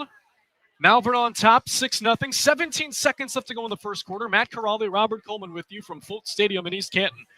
The home Hornets have a 4th and inches. Ball spotted on the 36.5. Yeah, Coach Spider called the timeout, and that was the best option in this situation. They're going to go shotgun here. One receiver left, 2 right. McCloskey in the shotgun. It's a quarterback keeper, straight up the gut. Did he get it? Yes, he did, by about a yard or 2, and it'll be a first down for East Canton. The drive remains alive. Their first of the night. It's always a first for a first. It'll go as a gain of 2.5, and with the game clock at 5 seconds and counting, that will bring an end to this first quarter. That sees Malvern on top, 6-0 through 1. But East Canton, fresh off their first down of the night, will have the ball on their own 39. You're listening to high school football on the Q92 Sports Network, powered by the Sarshone Auto Group. Northeast Ohio knows football, and Sarshone Auto Group knows Northeast Ohio. As an official partner of the Cleveland Browns, Sarshone Auto Group serves our community with the best selection and the best service. From Ford, Chevy, Chrysler, Dodge, Jeep, Ram, and more. From the toughest trucks to the SUVs that fit your family. Sarshone Auto Group, an official partner of the Cleveland Browns, and the place where Northeast Ohio comes to drive. Visit sarshone.com. This is head coach Spider Miller from East Canton High School, home of the Hornets. You're listening to high school football on the Q92 Sports Network. Malvern 6, East Canton nothing. Welcome back, everybody, to Fulton Stadium in East Canton. Matt Corrali, Robert Coleman with you as the Hornets will have the ball after converting their first down of the night. We'll have it at the 39-yard line of East Canton. 2 receivers left and right. In the shotgun here is Owen McCroskey. The back, Dylan Anderson. He'll take the snap on 1st and 10. They'll go straight, and Anderson gets blown up from behind. What a job made there in the secondary from Grady Barkley. His first tackle on the night gets this Malvern sideline, this defensive unit fired up. It goes as a loss of 4. 2nd and 14 upcoming. Ball spotted on the 35. Yeah, it's definitely going to be interesting to see how how the second quarter goes. Definitely see where the pace goes, especially on both sides. What are you expecting from East Canton offensively to try and tie this thing up? I'm trying to judge a lot of his play too. I mean, he came from really historically a T-wing offense, which we've seen and heard a lot about this year. 2nd and 14, however, they have a tough hill to climb, and that won't help. They give it to Anderson, but he gets swarmed again in the backfield, and that's going to be a loss of 1. He might not even have gotten to the line of scrimmage. And we'll wait for an official spot, and it's going to be tackled down at the line, no gain. It'll be a 3rd and 14, or beg your pardon, he lost a yard. So it's a 3rd and 15, ball spotted on the 34. They wanted to get some yardage back by getting it on the run, but that Hornets defensive front was really, really impactful on that play. Yeah, they're definitely going to have to watch here, but especially they do have a big backfield. They can just throw for it, but it looks like they're probably going to try to run. Twins left and right. They'll throw it, play action. This is McCroskey stepping up, plenty of time, a great pocket around him. Now he has to dance, rolling left, letting it fly down the left side. There's a man there, and it is caught at the 31-yard line. 7. It's Cannon Pollard. East Canton flip field on a huge play there on a pass that will go for 35 yards. How about that, Robert? It's definitely what you need for East Canton. It's definitely a great play, too. The defense was just minutes the Malvern defense was just minutes away from getting at East Canton. 2 receivers out wide right. In the pistol, they'll give it on a pitch to the right, and Dylan Anderson. Anderson breaks a tackle as he's inside the 30. And a great run there from Anderson when all things considered, because that Malvern front was once again there, but he broke away from an initial tackle. Managed to get to the 38-yard line, gain of 3, 2nd and 7. Yeah, it's definitely going to be good for East Canton, too, to get more throwing in here. That's definitely going to be their optimal plays. So from the 28, as these Hornets will work, 9:33 and counting left to go in this first half. East Canton claps out of the huddle. 2 receivers out wide left, 1 to the right. The lone man is Aiden Stevens. They're in the pistol again. McCroskey takes the snap. We'll give it Anderson up the middle with room. Now going to his left. He's brought down at around the 24-yard line. He may have gotten the 23, maybe with the ball extension. You can see he kind of reached for it, but we'll wait and see. It'll be a 3rd down regardless, and they're going to give him 4 yards to the 24 he goes. 3rd and 4 coming up here for East Canton. It's definitely going to be I keep saying that for East Canton, but I'd like to see what they're going to do here. They may try to run it, in my opinion, but it is a very balanced offense. Yeah. Very balanced offense. 1 receiver left, 2 to the right. 2 backs are at each hip for Owen McCroskey as he's in the shotgun. Play clock at 8, and we have movement. Up front, this looks to be against Malvern on an offsides, and it is, and that'll give East Canton a 1st down.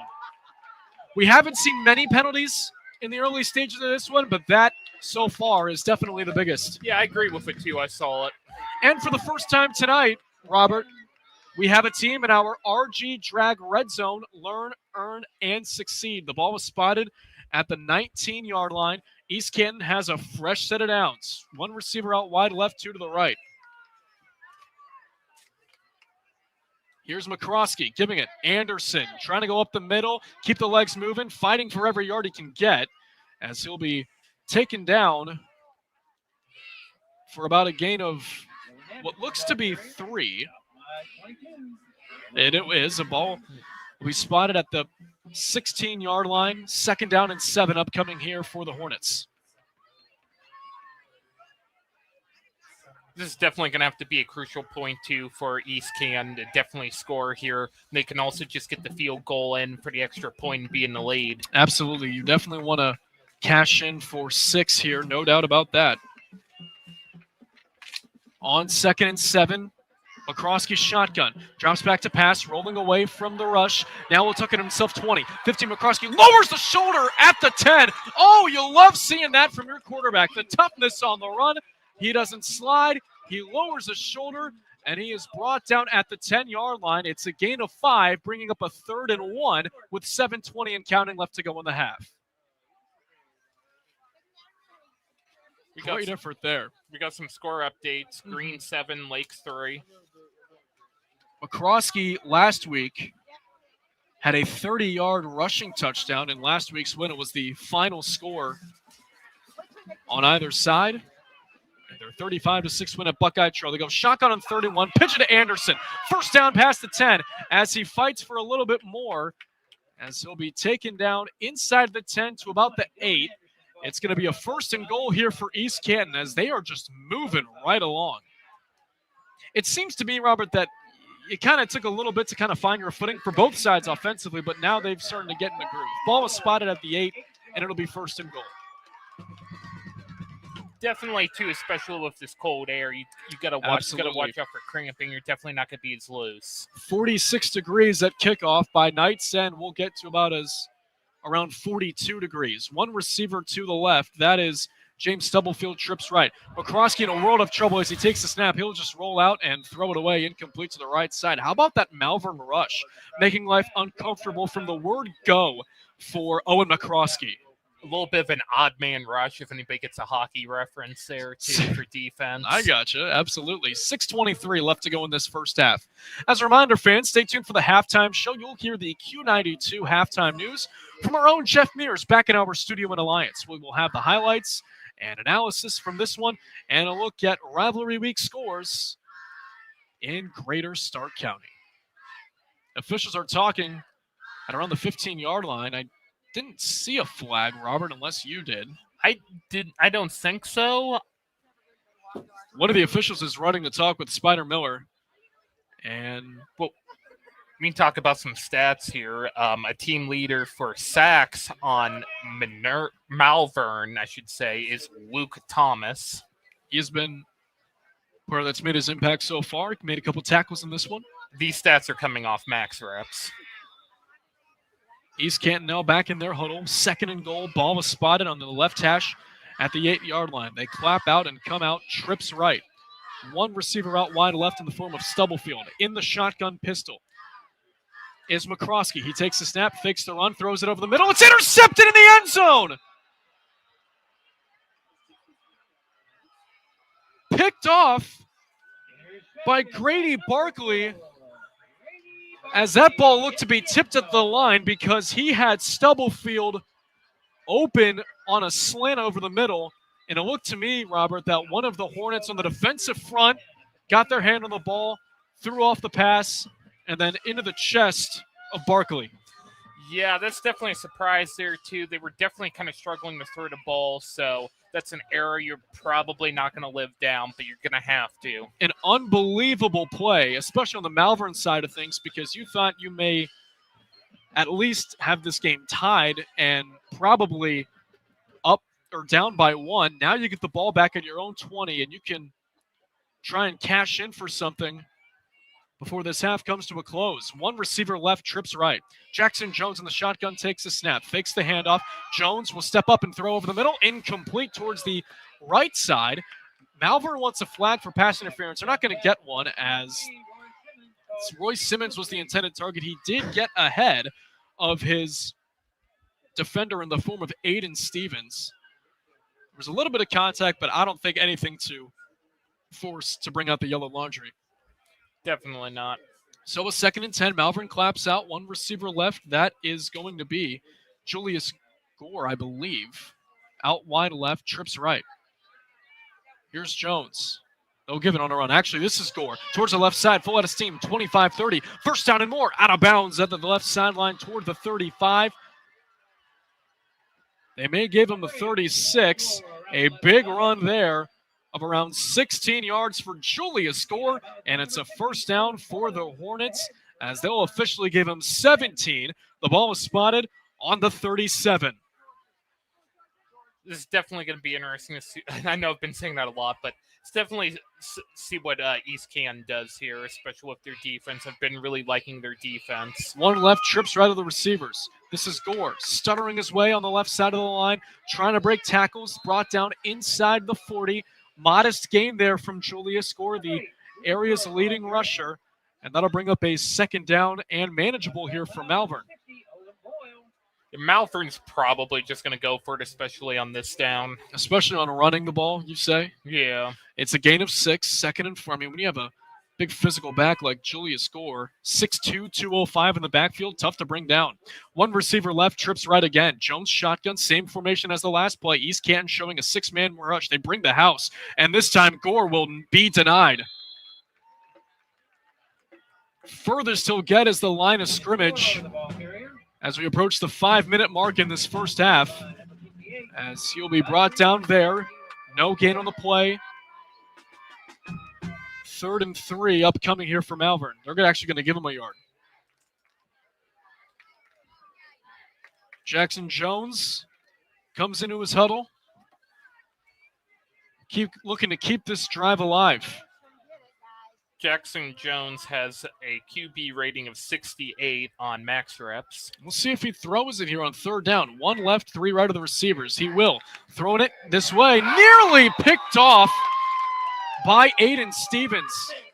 The intended receiver was Josh Unch, but Stevens dove for it and went off his hands. An unbelievable effort, but that'll bring up 4th down, and it's time to punt for Malvern.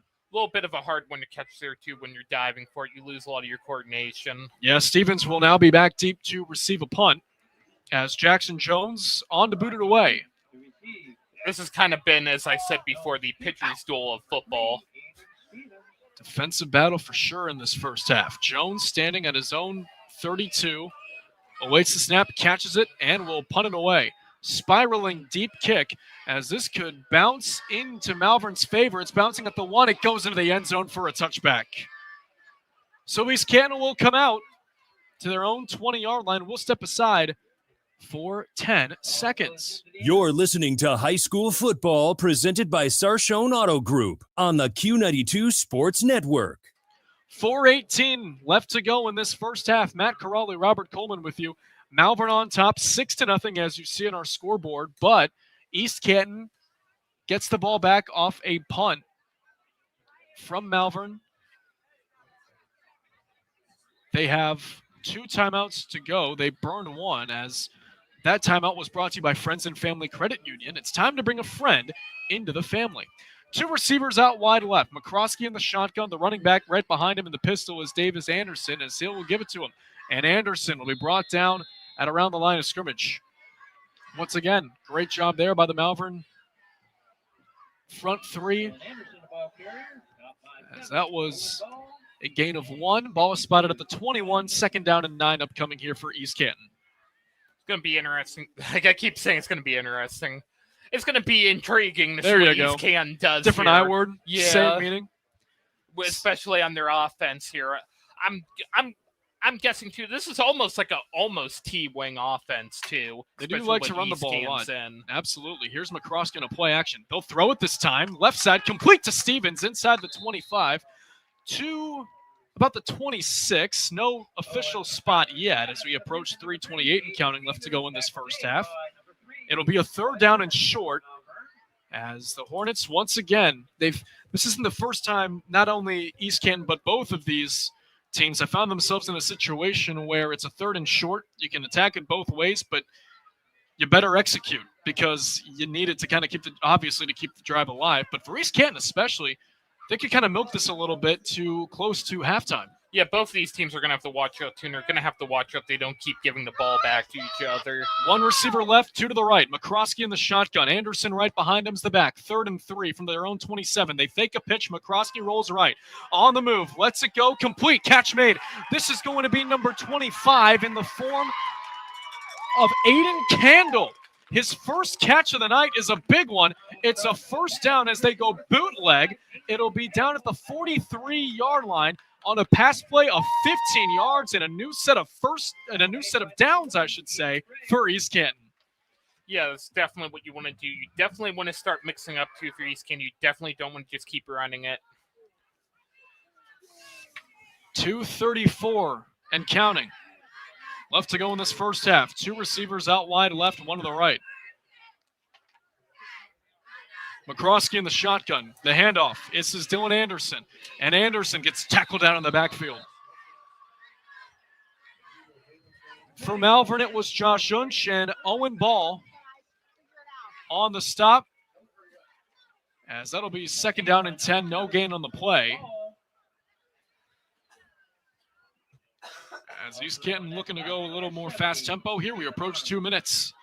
Love to go in this first half, time to go to their 2-minute offense. And you can see it as the way they approach the line. 2 receivers out wide left, 1 to the right. They're in the pistol. Here's McCroskey. Takes the snap and will fake the pitch. McCroskey rolling left with 2 Hornets chasing him. They'll throw it out of bounds, incomplete. Nearest receiver there, Cannon Pollard. Good coverage there for Malvern and Roy Simmons, and good coverage across the board as Malvern had that defensively and bought a lot of time for the East Canton signal caller, Owen McCroskey. Yeah, Roy Simmons has been having a really good night. It really has, and especially on both sides of the ball. This is D7 football, man. This is where you'll see a lot of players play both ways. Yeah, definitely, too. We saw that at Central Catholic. 3rd and 10, ball spotted on the East Canton 43. Twins left and right. Hornets, the home Hornets, I should say, are in the pistol. They send a man in motion, and we have a flag. It's going to be a false start called against East Canton.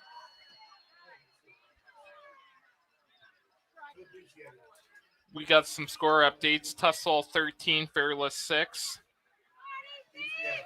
And also across the Q92 Sports Network, Green on Lake, I should say, on top of Green 10-7, 8:59 left to go in that first half. Through 1, Fairless on top of Tuslaw 7-6. 3rd and 15, ball is spotted on the 38-yard line of East Canton. What will the home Hornets do here? In the pistol, McCroskey. The back is Dylan Anderson. They send a man in motion in Cannon Pollard as they'll go screen. It's caught, but a man is right there for Malvern, as that was Dylan Anderson having to go upstairs to make that catch, but that looks to be for Malvern. On the tackle, indeed, Jacob Rubens, the junior lineman, his first tackle of the night, number 69, and that'll be a pass play that goes for 2. It'll be 4th down, and once again, East Canton will have to boot it away. That's the theme of this night, too, is the kicking teams here coming in to boot them away. We do have a timeout called on the field. It's going to be the first timeout burned by Malvern. That timeout's brought to you by Friends and Family Credit Union. It's time to bring a friend into the family.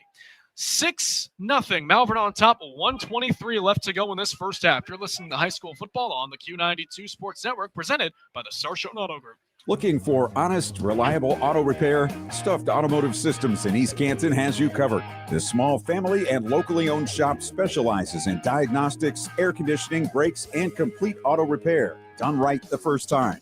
Check out their fresh new paint and graphics at 4100 Georgetown Street Northeast and see why locals trust them with their ride. Call 330-418-6394 or check out Stuffed Automotive Systems on Facebook.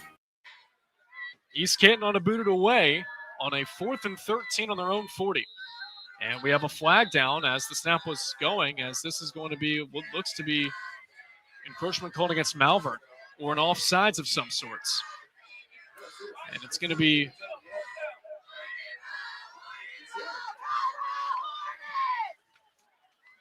fourth down here. And so they'll move the ball up to the 45. And now that'll bring up a 4th. And it looks to be 8. On the punt, Javen Walton, 2 return men back deep for Malvern, as the kick is a rugby-style one that takes a couple of bounces, could go out of bounds, and it will, inside the 20. And Malvern will set up shop somewhat deep in their own territory at their own 18-yard line. Matt Corrali, Robert Coleman with you. 1:20 here for Malvern. Each team has 2 timeouts, and the Road Hornets definitely want to put a couple more points on the board before this half approaches. Yeah, definitely, too. They could try that, but it's definitely been a traditional, let's say, defensive battle or almost pitcher's duel, so it's going to be hard to tell.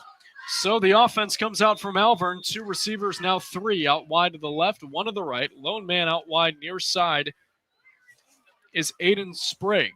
Jackson Jones, the quarterback's in the shotgun.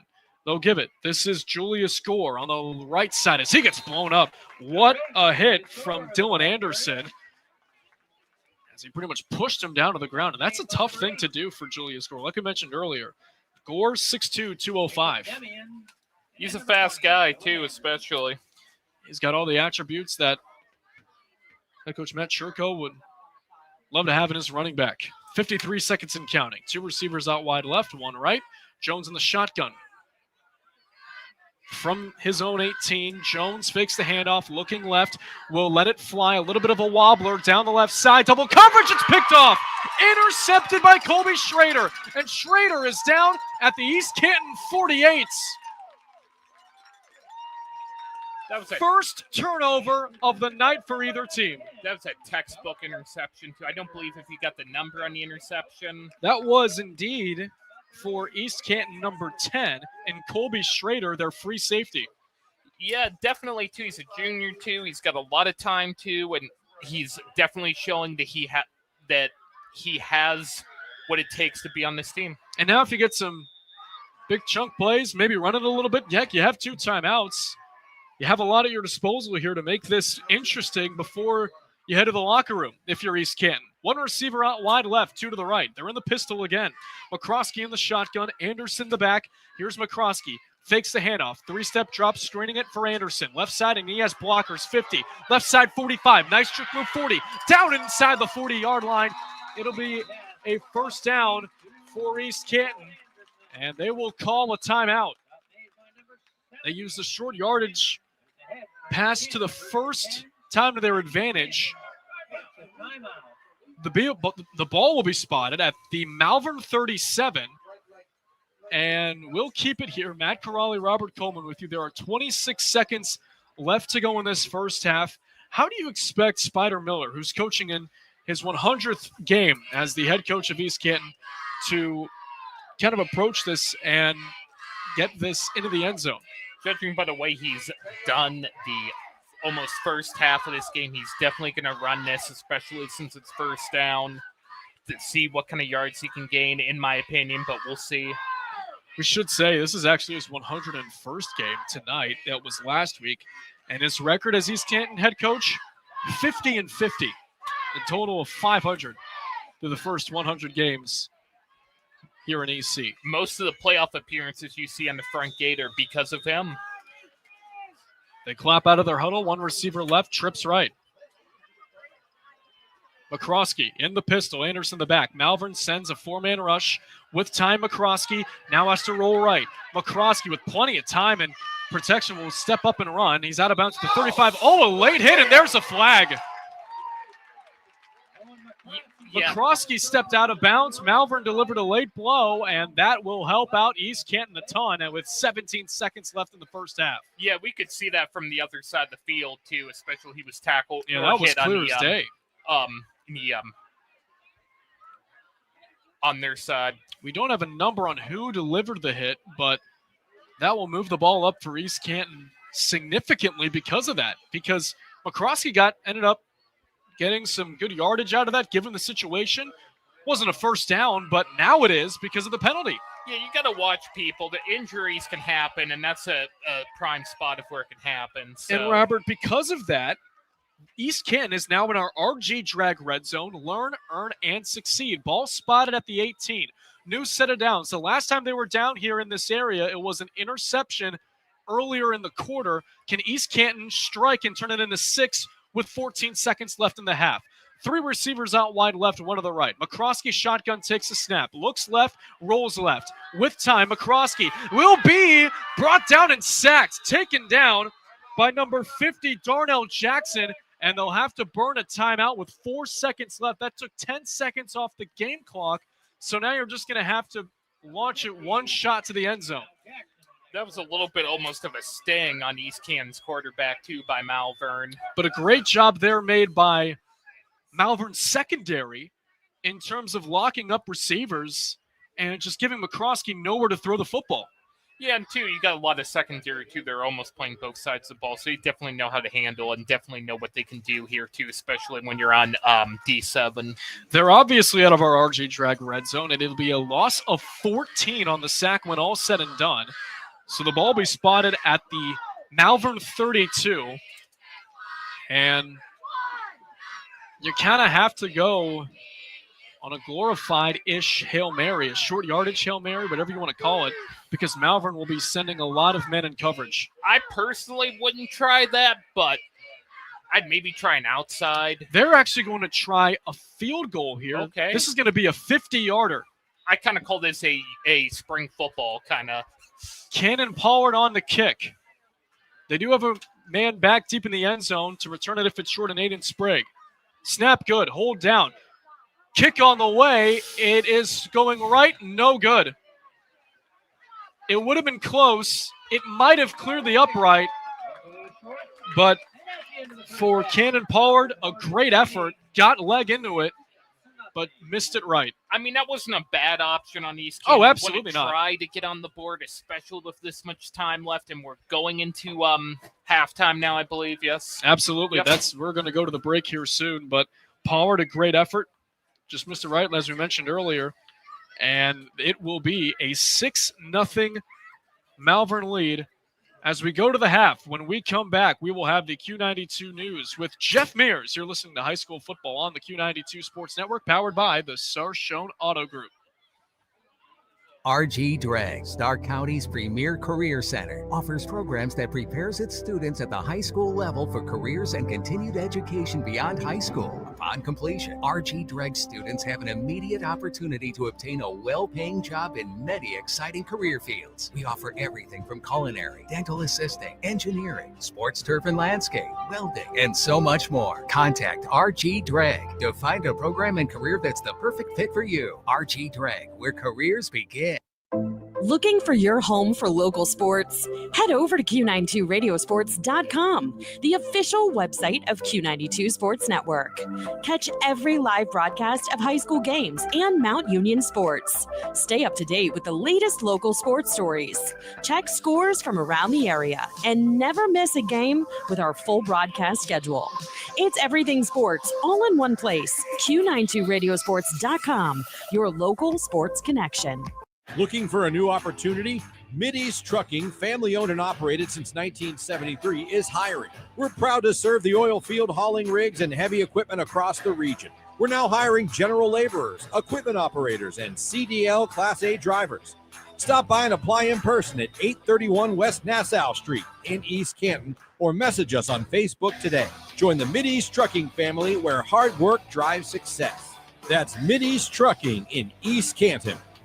It's time for Purple Raider football. Catch every snap, every score, and every big moment all season long on AM 1310 WDPN. This year, it's even easier to follow the 13-time national champion Mount Union Purple Raiders. Listen live on AM 1310, the WDPN Facebook and X pages, and streaming on the Q92 YouTube channel. Sam Berkwin and Ryan Bevere are back in the booth, bringing you all the action. Don't miss a minute of Mount Union football on AM 1310 WDPN. Welcome into the high school football halftime show, everybody, on the Q92 Sports Network. Malvern on top of East Canton, 6-0 through the first 24 minutes. It's now time to send things to our Alliance studio and our own Jeff Mears with the Q92 halftime news. From the newsroom, I'm Jeff Mears with this halftime edition of Q92 News. A freeze warning has been issued for an area including Stark County in effect from midnight tonight through 9 a.m. tomorrow. The National Weather Service says the region can expect temperatures to fall to as low as 31. Conditions could kill crops and other sensitive vegetation. The complete forecast is on the way. A man accused in a shooting at a North Canton apartment complex has been formally charged by a Stark County grand jury. 38-year-old Brian Francisco of North Canton was indicted on 8 counts of felonious assault and 4 counts of improperly discharging a firearm at or into a habitation. He's also charged with 1 count of inducing panic, 2 counts of criminal damage or endangering, and 12 gun specifications. Francisco is scheduled for arraignment October 31st. He was arrested after the October 9th incident at their Versailles Garden Apartments on Apple Grove Street. Francisco allegedly was shooting through the walls of an apartment when gunfire struck a woman. Police rescued her through a window as the shooting continued. She was taken to Mercy Hospital for treatment of multiple wounds. The victim of the fatal train versus pedestrian accident in Canton has been identified. The Stark County Coroner's Office says 26-year-old Jocelyn Stanley of Canton was struck by a train near the 1200 block of Camden Avenue Southwest Thursday morning. She was taken to Altman Hospital and died shortly thereafter. The cause of death was blunt force trauma. Investigator Tammy Wilkes says Stanley was homeless. The Canton Metro crash team investigated the incident.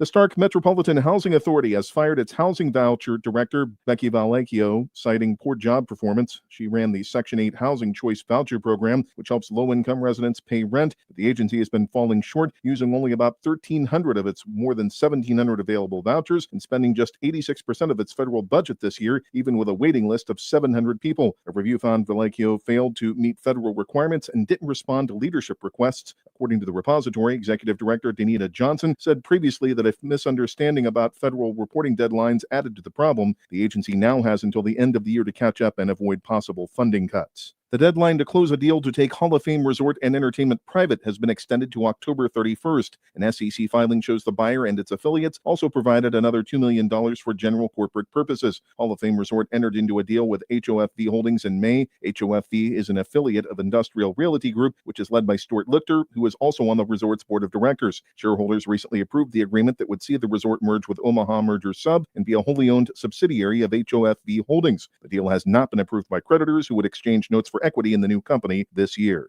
A man caught trying to run from Ravenna police has now pleaded guilty to trafficking methamphetamine. 31-year-old Cody Baldwin Neiswanger entered the plea today in Portage County Common Pleas Court. He was stopped on Main Street July 5th when officers found he had an outstanding warrant. Baldwin Neiswanger gave them a fake name and tried to flee but was tracked down by a police canine. A search turned up 27 grams of meth and more than $600 in cash. Baldwin Neiswanger agreed to forfeit the money and will be sentenced after a pre-sentence investigation.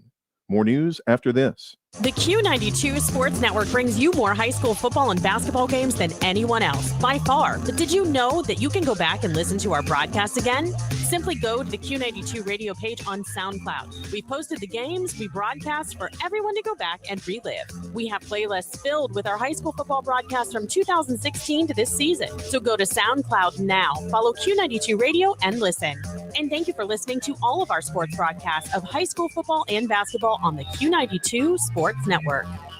A contractor from East Liverpool is accused of taking thousands of dollars for work he never completed. Court records show 44-year-old Aaron Hook was paid $38,000 up front to remodel a home on Carlisle Road in Lisbon in November 2024, but police say the job was never done. Hook was indicted by a Columbiana County grand jury in June. He was arraigned in August and pleaded not guilty, then failed to appear for an October 8th court hearing. Hook was later arrested by the Columbiana County Sheriff's Office and is due back in court November 14th. A Leetonia man and former school bus driver has been sentenced for secretly watching a 12-year-old girl change in a school locker room. 49-year-old Scott Andre pleaded no contest to a misdemeanor voyeurism charge and was found guilty in Columbiana County Municipal Court Thursday. Judge Tim McNichol ordered Andre to serve 60 days of electronically monitored house arrest, pay a $500 fine, complete 20 hours of community service, and have no contact with the victim. He must also register as a Tier 1 sex offender for 15 years. The incident happened in April 2024. New DNA evidence has led to an arrest in a Canfield rape case dating back 25 years. U.S. Marshals arrested 57-year-old Jack Sheets in Akron Thursday. A Mahoning County grand jury indicted him on 1 count of rape and 2 counts of kidnapping. Investigators say the charges stem from a 2000 attack on a 30-year-old woman on North Broad Street. Sheets, a former Canfield resident, recently served 9 years in prison for rape and burglary in Trumbull County. The Ohio Attorney General's office is handling the case. A Youngstown woman has been found not guilty in the shooting death of her 7-year-old son. 31-year-old Markeisha Driver was acquitted Thursday of involuntary manslaughter and child endangering after a Mahoning County jury deliberated for 2 hours. Prosecutors said her son, Devontae Housley, found a loaded gun last October and accidentally shot himself. Driver said she hid the gun after finding it in the house. It had been purchased by her brother 2 days earlier. 3 other children were also home during the shooting. A Summit Academy student in Warren was sent home after school officials found a kill list on his cell phone. Police say the list was written in the phone's Notes app and reported by staff. WFMJ-TV reports the student, a 12th grader, was not at school when officers arrived. The principal told police a similar incident happened there in 2022. Authorities have not released the student's name or said whether any disciplinary action or charges will be filed. We'll return you to the stadium for the second half of tonight's game, but first a look at the forecast. For the overnight, a freeze warning is in effect from midnight through 9 a.m. tomorrow. Patchy frost, otherwise mostly cloudy skies, and a low near 33. The chilly conditions give way to partly sunny skies Saturday, a high of 54. For Q92 News, I'm Jeff Mears. Jeff, thank you very much. When we come back, we'll take a look at the high school football scoreboard as it's rivalry week here in the state of Ohio, as there's plenty of captivating action in the greater Canton area. You're listening to the High School Football Halftime Show on the Q92 Sports Network, powered by the Sarshone Auto Group. Serving the East Canton and surrounding communities for over 30 years, the Foltz Community Center is happy to serve as a community partner to the East Canton schools and provide spaces for many organizations to come together. In East Canton on Wood Street North, call 330-488-6500 and ask the Foltz Community Center for a tour of their rooms to accommodate your event today. Celebrate life's moments with the Foltz Community Center. That number again is 330-488-6500. Missed the big game? Don't worry, Q92 has you covered. Check out our SoundCloud page where you can relive every exciting moment. From high school football, basketball, baseball, and softball to Mount Union football and basketball, we've got it all. That's every broadcast from this season, and even classics going all the way back to 2016. Follow Q92 Radio on SoundCloud and never miss a play, a call, or the thrill of the game. Q92 Radio on SoundCloud, your home for every game, every season.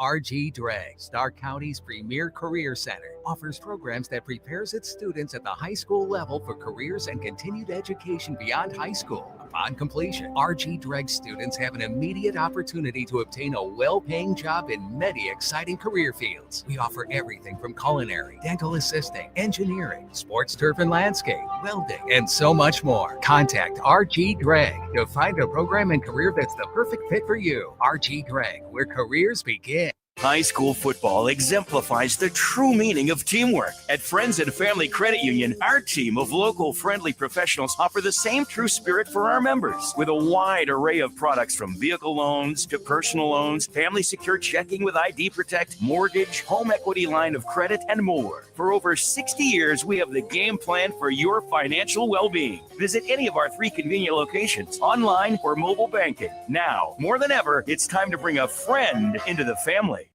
Welcome back, everybody. High School Football Halftime Show on the Q92 Sports Network that sees East Canton East Canton down to Malvern 6-0 here at home. Matt Corrali with you alongside Robert Coleman. It's time to now get into some scores here in Week 10 in the area. Carrollton on top of Minerva on the road, 17-7 at half. Number of games are in halftime, including one you can hear on the Q92 Sports Network. Lake and Green Blue Streaks on top by a score, 17-10 on the road. Second quarter, Tuslaw on top of Fairless, 19-14.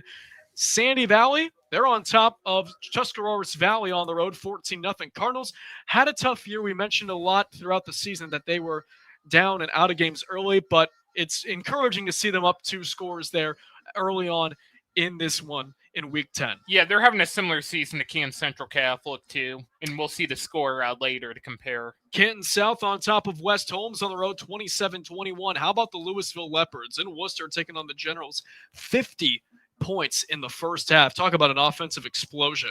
As for other games that are going on around the area, let's take a look at some games that you can hear on the Q92 Sports Network, including games that you can hear on AM 1310 WDPN and Q92, along with some action that includes Hoover and Jackson.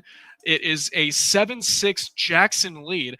The extra point for Hoover on a touchdown was the last play of the first half, but the Polar Bears, ended up blocking it. Yeah, Jay Rohr honestly is a favorite coach of mine too, and he's leading them to a good team. They got a great team this year, and they've really been improving over the years, and I'm really happy for them. Some other games that are going on in the area. Halftime in our AM 1310 game, Alliance on top of Marlington 27-6 in the backyard brawl in the Carnation City.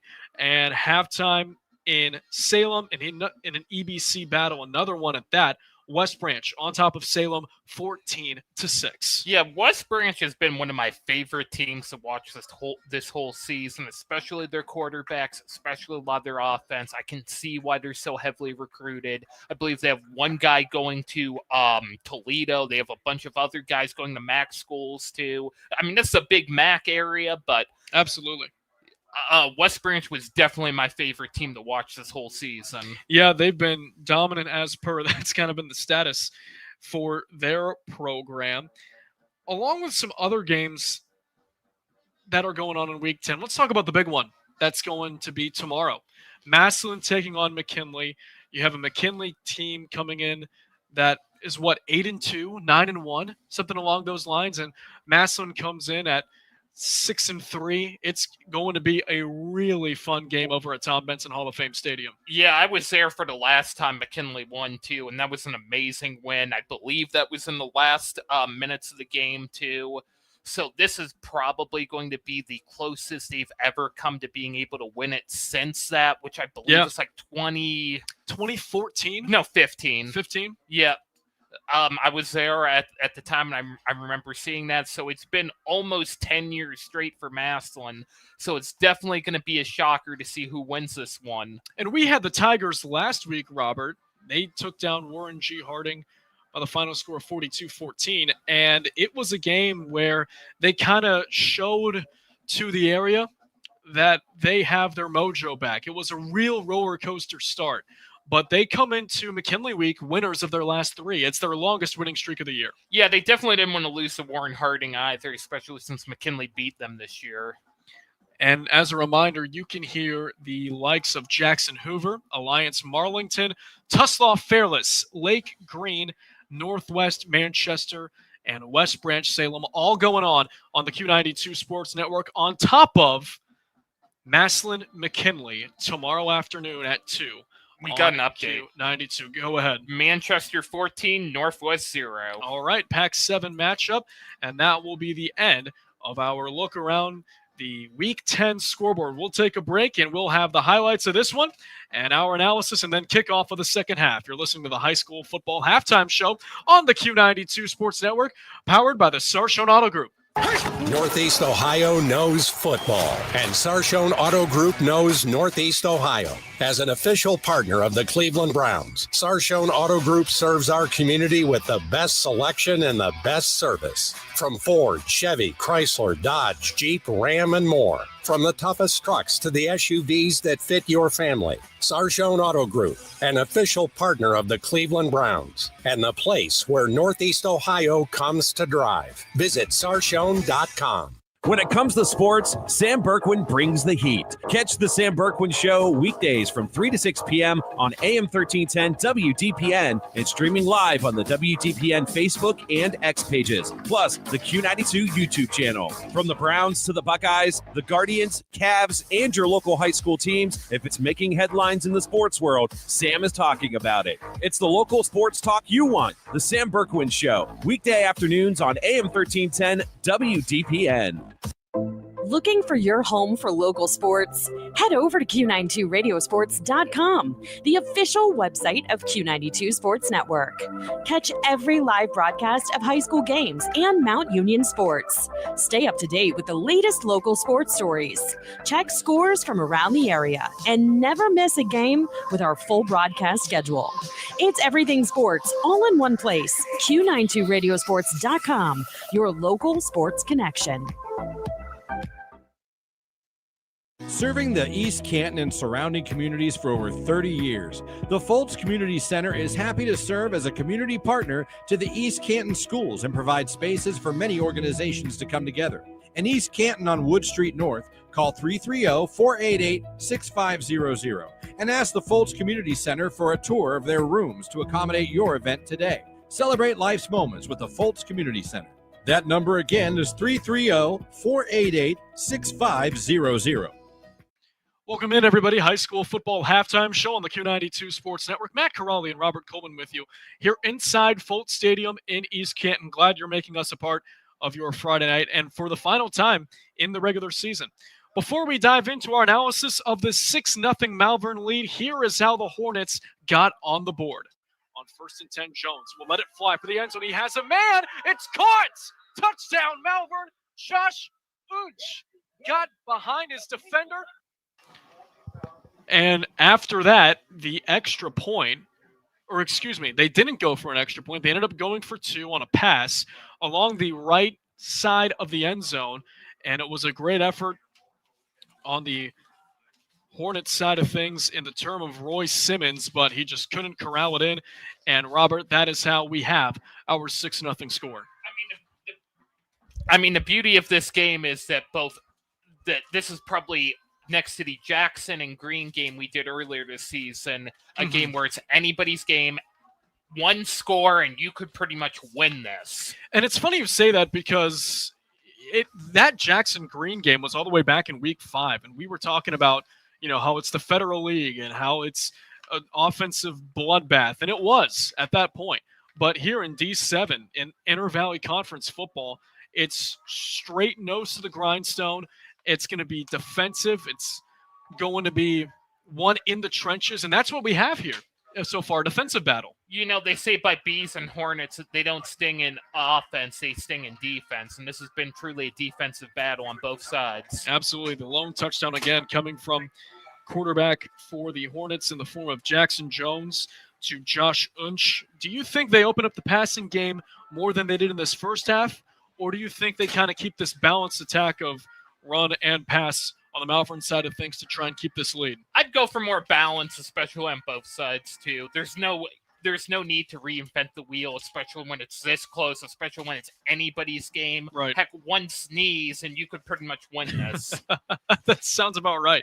Well, on East Canton side of things, you want to get back into this, obviously, with offense. They seems as though that they've had their chances, but it ended up going for naught. 2 times they were in the red zone. One came off an interception that came off a deflection on the defensive line, and their last drive of the first half was really derailed off a 14-yard sack. They tried a 50-yard field goal that I don't believe it was 50 yards. I believe it was a little less than that. It was spotted down at the 40s, so you get back 10, and there's your 50-yarder.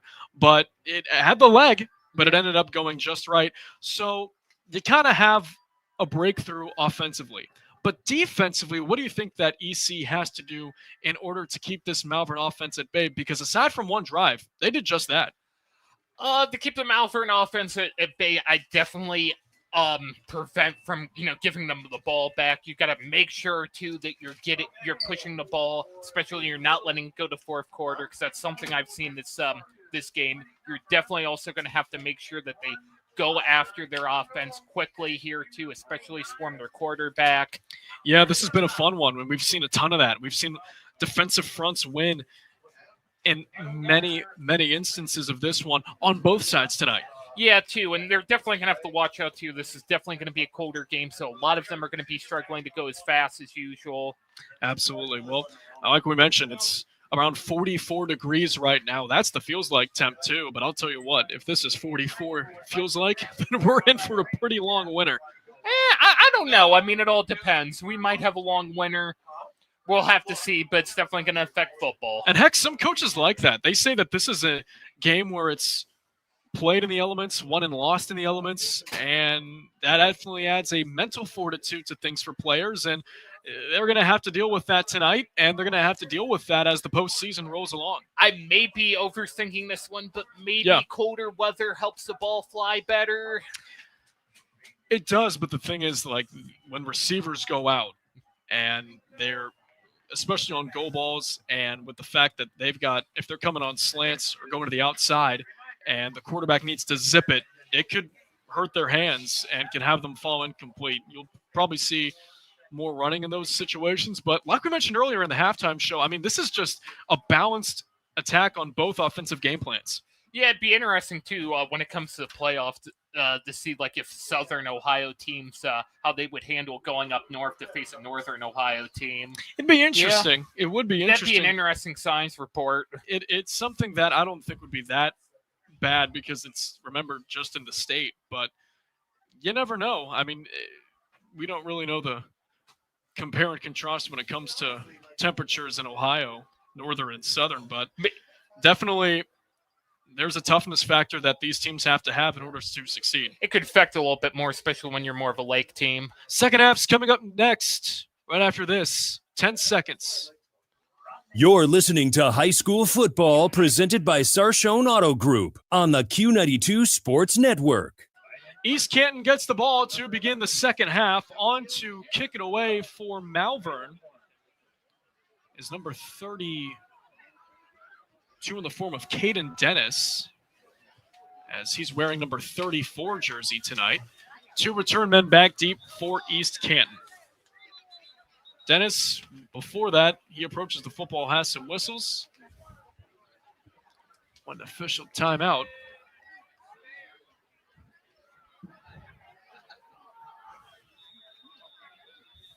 And now Dennis is ready to approach the football, and the kick is away. It's going towards the right side, and it'll be returned at the 7.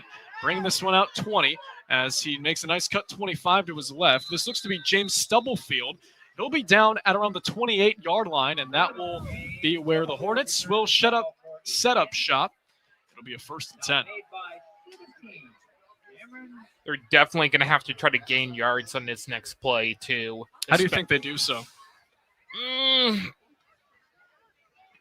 Maybe try for a deep pass. All right, we'll see if that happens. It's a return of 21 yards. East Canton will have the ball set up 28-yard line on their own side. 11:53 left to go in quarter number 3. I'm just going to say I'm going to hold my breath. All right. We will see how they started off. It's a run with their senior back, Dylan Anderson, as he goes past the 30 to the 31-yard line. It'll be a gain of 3, and it'll bring up a 2nd down and 7. I know that was more of a run. That was a run play, but I would definitely go for an outside pass. Probably, I forget what direction it would be, but from East Canton's perspective to their left-handed side. Ball was spotted at the 32. There's an extra yard on that one, so it'll be a 2nd down and 6. 2 receivers come out wide left and right. They go in the pistol. It's McCroskey in the shotgun with Anderson right behind him in the backfield. They send a man in motion right to left in Cannon Pollard. Here's the snap, and we have a flag as the snap just ensued. We have 2. It's going to be a false start against East Canton.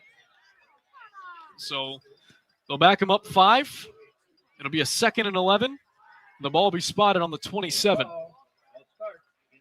This might be, as I said, again, another opportunity to just go for it. And I would go for although I'm kind of forgetting the direction would be, but from East Canton's left-handed side, from where they're facing on the field. East Canton is going right to left. 2 receivers left and right. Malvern showed blitz, but they backed up, and we have more flags coming in. Could this be another false start against East Canton? And it is. Someone on the line moved again. This Malvern defensive unit going to their bleachers and telling them to stand up and make some noise. And it's back-to-back false starts for East Canton, bringing up a 2nd down and 16. Ball spotted now on their 22. 2 receivers out wide left, 2 to the right. McCroskey in the pistol.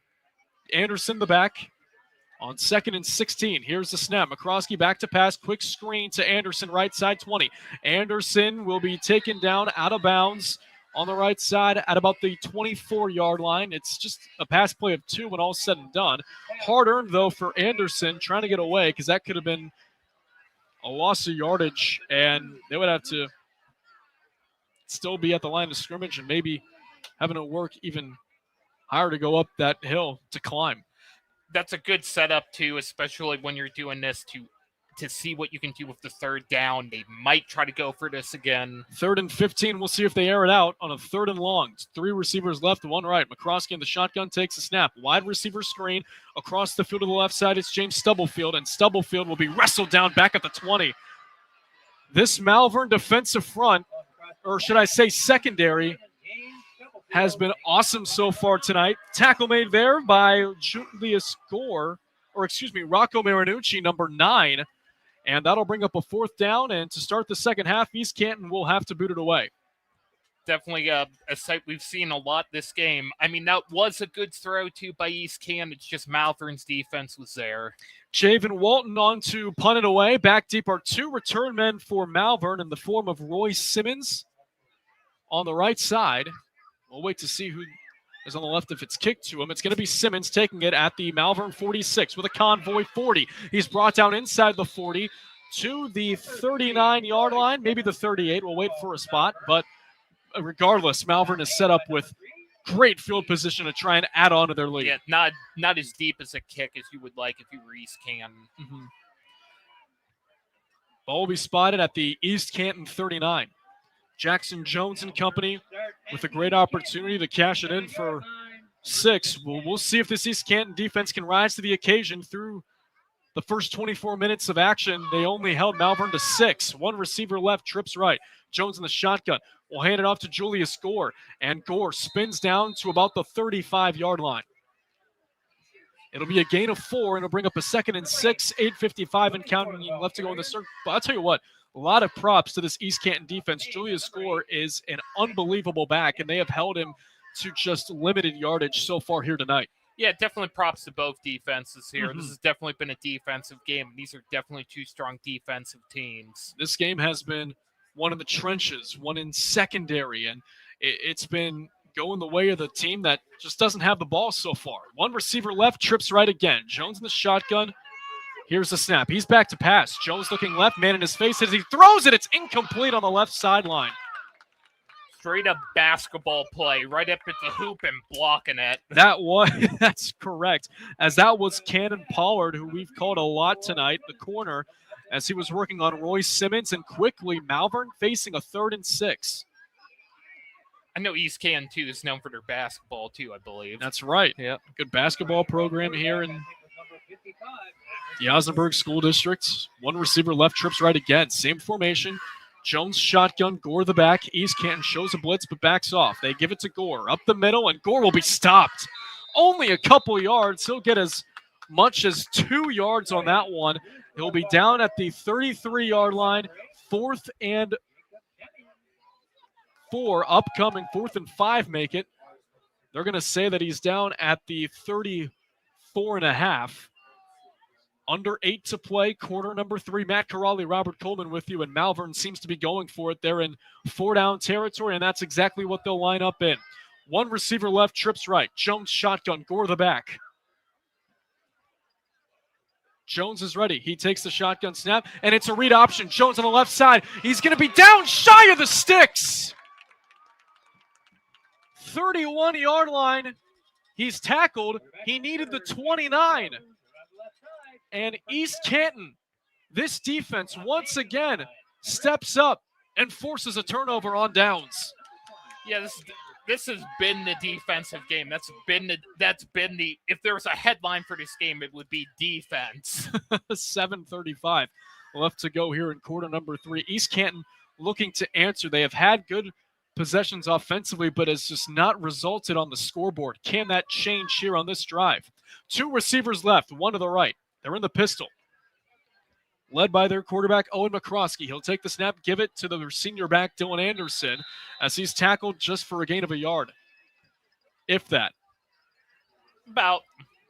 They're going to give him a yard, 2nd and 9. Ball spotted at the 33. Great job once again from the Malvern front 6, the Malvern front 7, depending on how many were crashing in on that play. Yeah, definitely here too. And they definitely got a lot of room here too.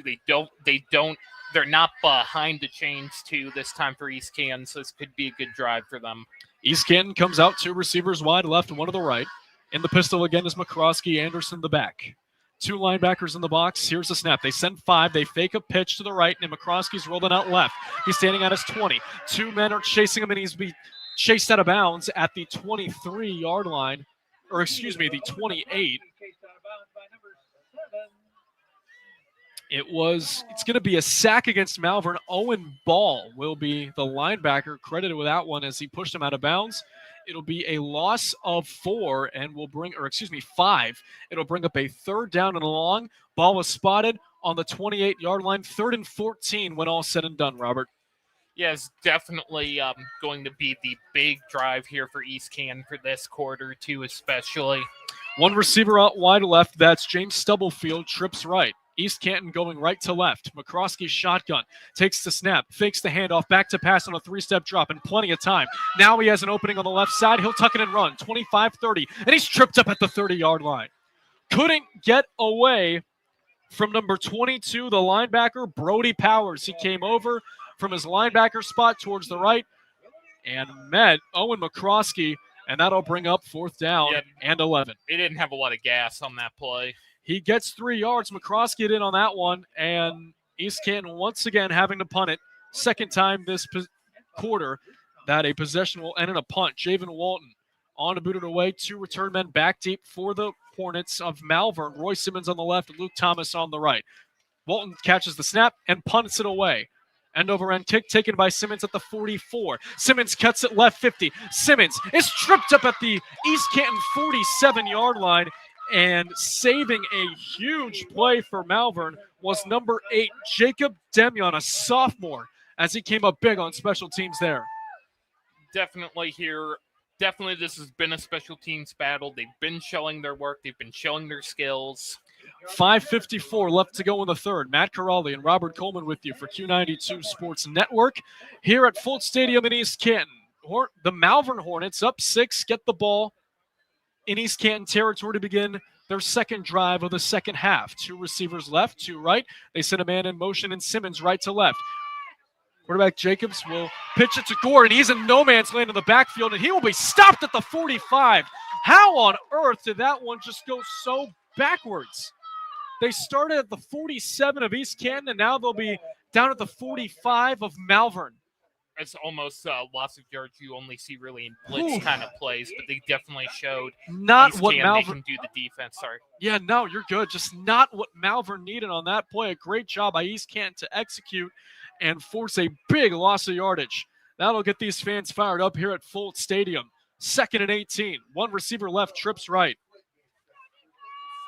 Jones in the shotgun will give it. It's going to be Gore again, and he gets stopped again. Not as much near a loss of yardage as that one. Heck, he's actually going to gain a yard. It'll bring up a 3rd and 17. Ball spotted on the Malvern 46. We're under 5 minutes to play here in quarter number 3 at Fultz Stadium. They're definitely going to have to see what they can do for the offense here. They're definitely going to have to see if they can push it. They definitely don't want to punt this thing back here because that's definitely been the spirit animal of this game. 3rd and 17. Trips right. 1 receiver out wide left. Jones in the shotgun. It is Gore to his right hip. East Canton showing a 5-man blitz. They send that many. It's a wide receiver screen to the left side 30, and he's out of bounds, or excuse me, the 50. He's out of bounds at the East Canton 47, maybe the 46. He gets a yard past the original line of scrimmage. It'll be a 4th and 9. That was Roy Simmons on the grab there for Malvern. Or I beg your pardon, that's number 9, Rocco Marinucci. Cannon Pollard forces him out. And a 4th and 9 upcoming for Malvern. And Jackson Jones and company will boot it away. 2 return men back deep for the Hornets. Jones catches the punt and will boot it away from his own 45. A knuckleballer going towards the left side, taking a few bounces. This could work out for Malvern as it'll die inside the 5 at around the 4. Great punt from Jackson Jones on that one, as both teams quickly flipping units again. As Robert, that's been a theme so far. Quick drives. These defenses have won the night so far on both sides, and we are just flying through along here in week number 10. Yeah, definitely, too. We only have 4 minutes left to the third quarter. 4:16 to be exact, and out comes Owen McCroskey. This time, their biggest test yet in terms of starting field position. They're starting on the own Malvern 4 after an outstanding punt from Jackson Jones. 2 receivers out wide left, 1 to the right. They're on the right hash, and it'll be a quarterback keeper with McCroskey. On the right side, he'll be in between the numbers. He'll be taken down at around the 8-yard line. It'll be a gain of 4, maybe 5. We'll wait for a spot. It's going to be a gain of 5, 2nd down and 5 coming up. Ball spotted on the 9.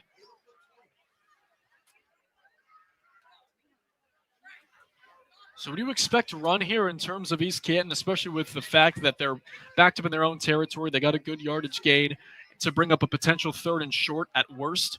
I still say they should just let one sail and just go for it, but I don't know if East Canton is really that kind of a team that does that. Well, they do have a balanced offense, and that is how Malvern scored on a 37-yard pass. 2nd and 5, they run it again. It's Anderson up the middle, past the 10.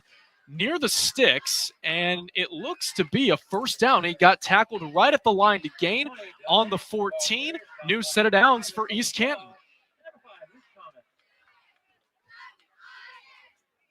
Two teams that when they have run the football, it has been in instances where they have chewed a ton of clock. As East Canton just marching down the field, hoping to cash one in to tie it. 3:05 and counting left to go in the third. Two receivers out wide left, one to the right. McCroskey in the shotgun, Anderson in the back. McCroskey takes a snap, fakes a run. Will launch it deep down the right sideline, and he's got a man. Oh, it's dropped! Aiden Stevens had it in his mitts on the right sideline. It was well defended by Malvern that looked to be on coverage, and Aiden Sprague, the senior DB for the Road Hornets, but that could have been a big play for East Canton. That is a play that if I was coaching, I would have went straight for it, but that definitely was a coordination issue on the behalf of the receiver. 2nd and 10, two receivers left and right. McCroskey in the shotgun. They send a man in motion left to right, and Aiden Candle. Here's a run. Anderson down to the 20. It's a gain of 5, and it'll bring up a 3rd and 5. So now these are some of the tougher situations. We mentioned it earlier in the game, and it's just a matter of what do you do? 3rd and semi-short. Do you run? Do you pass? But I'm expecting on 3rd and 5 for Owen McCroskey to kind of let this one go, maybe a slant over the middle, move the chains, methodically move the ball down the field. That's been the theme of the night. I would definitely try what they were going for in that big long pass beforehand and just try to at least get where the coordination's there. Twins left, one right of the receivers. McCroskey's shotgun takes the snap. They'll run it. Anderson up the middle, trying to break through a tackle. He does for a first down, but we have a penalty in the backfield. Could this be a hold? A little bit of a problem for East Canton. Against the Hornets, and number 20. Yep, that's Dylan Anderson as he is on his back and injured. Trainers will come out and we will step aside. 2:05 left to go in the third. We'll check on Anderson's status along with the penalty when we come back. You're listening to High School Football on the Q92 Sports Network, powered by the Sarshone Auto Group. Looking for honest, reliable auto repair? Stuffed Automotive Systems in East Canton has you covered. This small family and locally owned shop specializes in diagnostics, air conditioning, brakes, and complete auto repair. Done right the first time. Check out their fresh new paint and graphics at 4100 Georgetown Street Northeast and see why locals trust them with their ride. Call 330-418-6394 or check out Stuffed Automotive Systems on Facebook. Looking for a new opportunity? Mideast Trucking, family owned and operated since 1973, is hiring. We're proud to serve the oil field, hauling rigs, and heavy equipment across the region. We're now hiring general laborers, equipment operators, and CDL Class A drivers. Stop by and apply in person at 831 West Nassau Street in East Canton, or message us on Facebook today. Join the Mideast Trucking family where hard work drives success. That's Mideast Trucking in East Canton. You can hear it throughout Folt Stadium.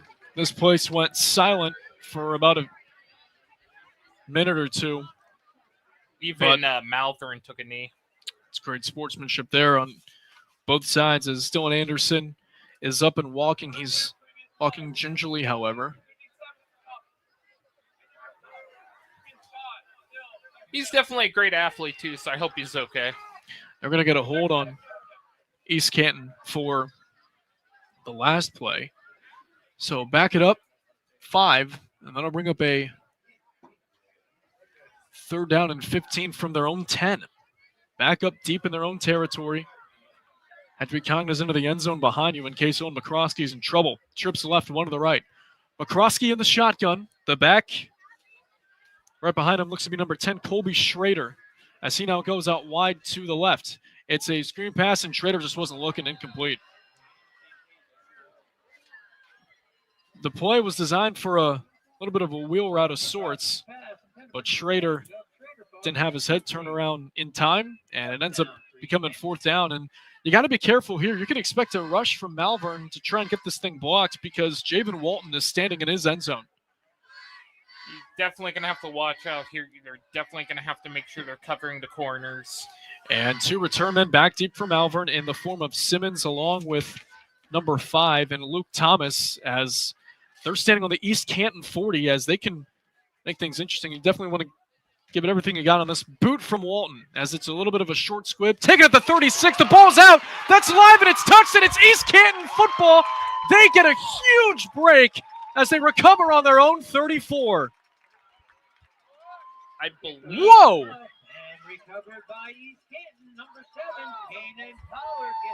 Cannon Pollard recovered it.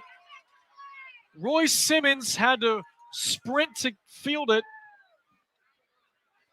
and it went through his hands. He's playing both sides of the ball too. He definitely has the eyesight, and he definitely just went for it. And good job. East Canton back on offense. 1:42 left to go in quarter number 3. One receiver left, trips right. McCroskey in the shotgun. They'll hand it off. Schrader, right side with a seam to the 40 in between the numbers. He'll be down for a gain of 6, and it'll bring up 2nd and 4. They're still tending to Dylan Anderson on the sideline, but Colby Schrader, for the moment, can definitely get the job done. The junior got the first carry of the game, has been quiet ever since, and now, when it comes to running the football for the time being, they'll rely on him a ton. Trips left, one right. McCroskey shotgun, Schrader to the back, right behind him in the pistol. 2 linebackers in the box. They only send 3. It's a read option, and McCroskey trying to get away from Luke Thomas as he pulls on his jersey and takes him down behind the line. Thomas had to make sure that he wouldn't let him get out of his grips. He initially made the tackle. McCroskey kept turning his legs, and he just grabbed him by his shirt in order to bring him down. It's definitely something you got to watch out to. Sometimes I can get a flag. Loss of 3. That's right. 3rd and 7. 38 seconds and counting left to go in this third quarter. 3 receivers out wide left, 1 to the right. We hope you're having fun along with us here on the Q92 Sports Network. It's McCroskey in the shotgun. Schrader the back.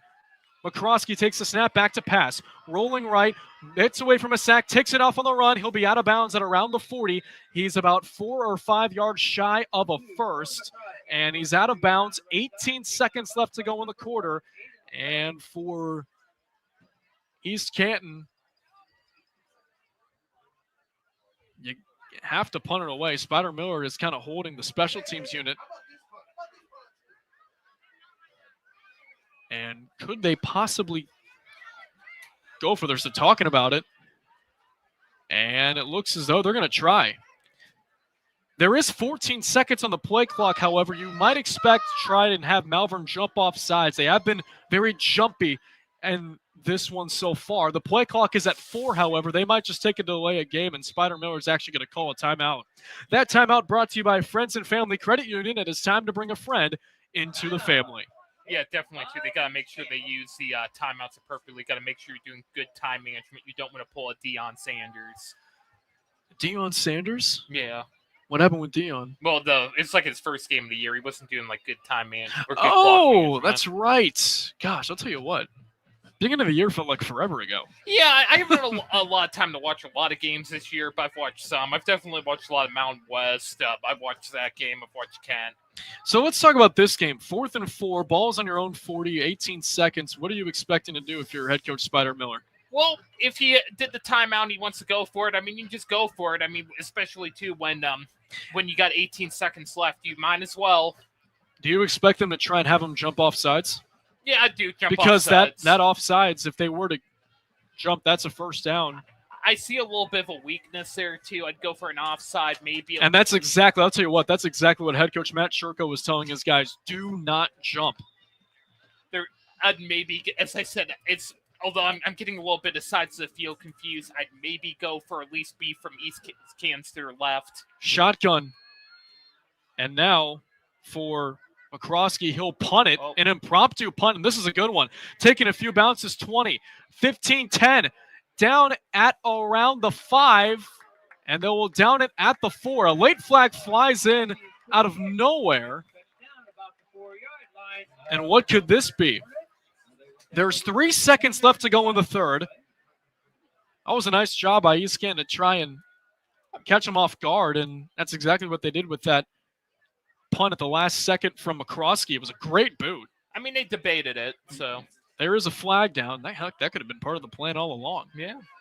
We were just misreading. It's going to be a personal foul on Malvern.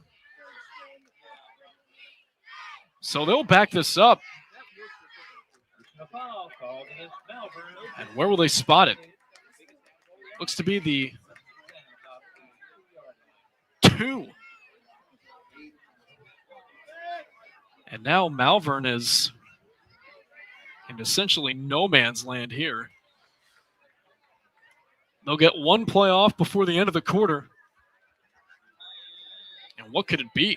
One receiver left, 2 to the right. Jones shotgun. The back is Gore. With 3 seconds left, they send a motion, and they give it to Gore up the middle of the field, and it's at around the goal line. They're going to say he lost a yard. And with that, that'll bring this third quarter to a close. It's time to put your 4s up wherever you are. The last 12 minutes are on the other side of this break as Malvern will have it in their own 1. We'll step aside with the Road Hornets on top 6-0. You're listening to high school football on the Q92 Sports Network, powered by our friends at the Sarshone Auto Group. Northeast Ohio knows football, and Sarshone Auto Group knows Northeast Ohio. As an official partner of the Cleveland Browns, Sarshone Auto Group serves our community with the best selection and the best service. From Ford, Chevy, Chrysler, Dodge, Jeep, Ram, and more. From the toughest trucks to the SUVs that fit your family. Sarshone Auto Group, an official partner of the Cleveland Browns, and the place where Northeast Ohio comes to drive. Visit sarshone.com. This is head coach Spider Miller from East Canton High School, home of the Hornets. You're listening to high school football on the Q92 Sports Network. Tell them, Coach. Yes, they are. 12 minutes left to go in this fourth quarter as we have had a fun one here in East Canton at Fultz Stadium. Matt Corrali and Robert Coleman with you. Robert, it has been a defensive battle, but now for the last quarter, it is going to be all about how much grit you have and determination. And at the end of the day, just who wants it more than the other guy? I mean, this has definitely been the one game this whole year, or this and I'd say the Green Jackson game, where this could be anybody's game. That we've covered, yeah. Yeah, I'm still thinking it could be, I'm still undecided as to who could win this. Yeah, it could be anybody's game. It's just a matter of who could create a turnover, who could make the plays when it matters the most. And now Malvern trying to get out of their end zone. East Canton trying to force them a safety and at the least a stop. 2nd and 11. It's a give to Gore. Up the middle, lowers the shoulder, gets out of the end zone. He's tackled at around the 3, maybe the 4. And we do have an update on the injury front of things. Number 20 for East Canton and Dylan Anderson, their typical running back out onto the field for the first time since he injured his leg late in the 3rd. Definitely, too, that like you've got to watch out for injuries, especially with this temperature. It can definitely affect you, especially when you do a big, long run push. 3rd and 8, ball spotted at the 4. And, Robert, I can't help but think, just run it. Whatever happens, happens. You boot it away. And trusting your defense that has held East Canton to nothing throughout the 3 quarters. But Jackson Jones stands in his shotgun. 1 receiver left, 2 right. Gore's the back in the pistol. They will pitch it to Gore. He's in his end zone, now gets out of it. He'll be tackled down at around the 2. So nothing doing for this Malvern offense as they are backed up inside the 5. They get as far as their own 4. And here comes the punting unit. Now this can get interesting with them being deep in their own end zone. Yeah, I was about to say that too. This is definitely not a good spot to bring out your punting unit too, because you could end up punting it to the 30. Jackson Jones, their punter. I mean, it's kind of like you have no choice. It's definitely the only option for them as 2 return men back deep for the Hornets. You just got to make sure for a long one. And here we go. Jones catches. The punt is away towards the right side. It'll take a Malvern bounce out of bounds at the 38-yard line of East Canton with 10:31 left to play in the 4th. Can Owen McCroskey and his offense finally break through and get into the end zone in what has been a fun 3 quarters of defensive football? And with an extra point, East Canton will take the lead if they punch one in. Definitely, too. This is definitely exciting. This could definitely be anybody's game here. They clap out of their huddle. One receiver goes out wide left. That is James Stubblefield, trips right. East Canton going left to right. They're in the pistol. McCroskey, the shotgun, back into the game at halfback is Anderson, and he'll get the carry up the middle, 35. Tripped up at the 30-yard line. He makes a nice diving effort. It'll be a gain of 8 and a 2nd and 2 upcoming for East Canton. Great job there, especially on the East Canton offensive line, creating that hole for Anderson to run through right up the gut. And they definitely have the yardage on their side too, especially because of that punt. How on the last side of the ball, Malvern being that far back. Twins left and right. McCroskey's shotgun. Anderson right behind him in the pistol. They send a man in motion in Aiden Candle, and they give it. This is Anderson. First down and more, 20. Bending off defenders, 15. He's down at around the 13-yard line. What a run, and welcome back to the game, Dylan Anderson. First down, East Canton. The home Hornets are in our RG Drag Red Zone. Learn, earn, and succeed. You know what was a player who played both football and baseball and was from Ohio? Ken Griffey Jr. That's right. Anderson, also a baseball player here on East Canton. Ball was spotted at the 13-yard line. One receiver out wide left. They give to Anderson, 10. Anderson tripped up at around the 6. It's a gain of 7. It'll bring up a 2nd and 3, 9:24 and counting left to go in this fourth quarter. If they score here, there will be a lot of time left, obviously, for Malvern to produce something on offense. But, boy, this could be a real momentum switch to the home team if they were able to cross the goal line. I mean, even if they score, too, this could still be anybody's game, and that's the beauty of it, too. This is definitely a nail-biter, and for everybody watching at home, I hope you're biting your nails. 2nd and 4 from the 6. Out wide right is Aiden Stevens. McCroskey's shotgun in the pistol. The snap, the give. Anderson left side, and he'll be stopped. At the 5-yard line, he gets a yard. It'll bring up a 3rd and 3 here for East Canton. The beauty of this position they're in right now, they only need just a little bit amount of yards to get it turned over or to get a touchdown. So it's a great point. However, I will say the problem is Malvern is going to be stacking it up front. So would you expect kind of like a bootleg pass to the end zone? It is 3rd down. It's a 3rd and 2 on the 5. You could try for that too. It all depends. Now you can still get a 1st down. You'll just have to cross to get to the 3 in order to set up a 1st and goal. But they come out one receiver left, 2 right. McCroskey's shotgun in the pistol.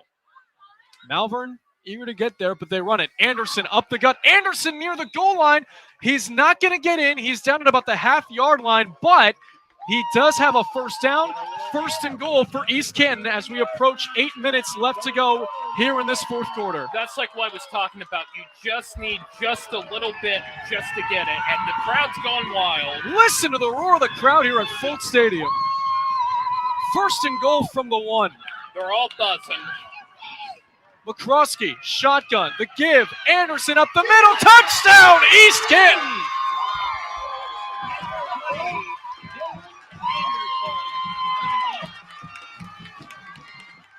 And finally, the fireworks can go off at Fultz, and we are all tied at 6 with 7:54 remaining. Who knows what Coach Spider will do here? Maybe he'll try for a conversion. Maybe they're going to go straight for the field goal. Never mind. They will go for the extra point field goal. And the lead. They have a great kicker we mentioned in Cannon Pollard. He tried a 50-yard field goal to end the half, but it went wide right. Snap good, hold down, kick on the way. It is good, and for the first time tonight in this rivalry showdown, East Canton will play from in front. 7:54 left to go.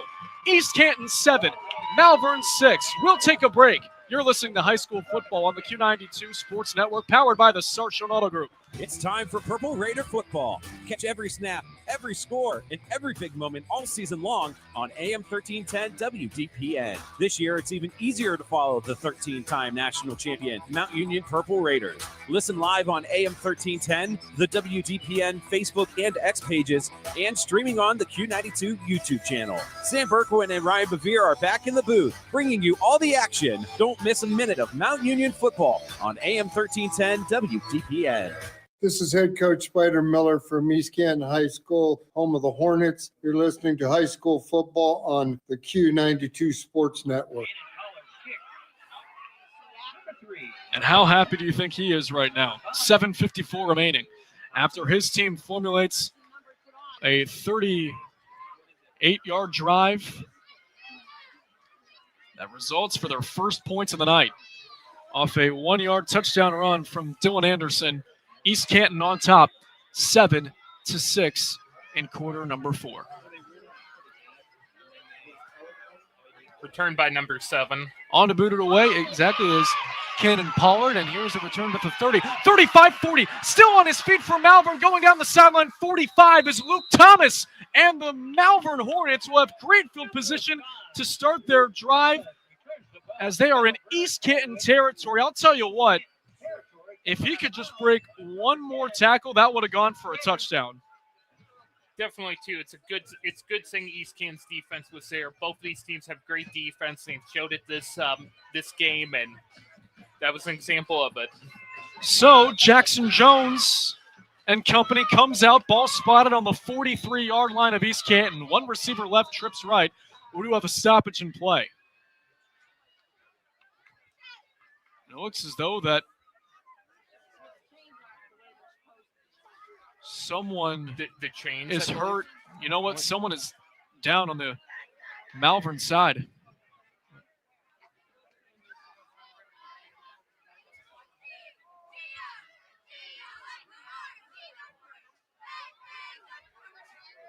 Oh, yeah, it's down there by where. Yeah, I see. Okay, by where the chains are. That's what they were saying. Still waiting to get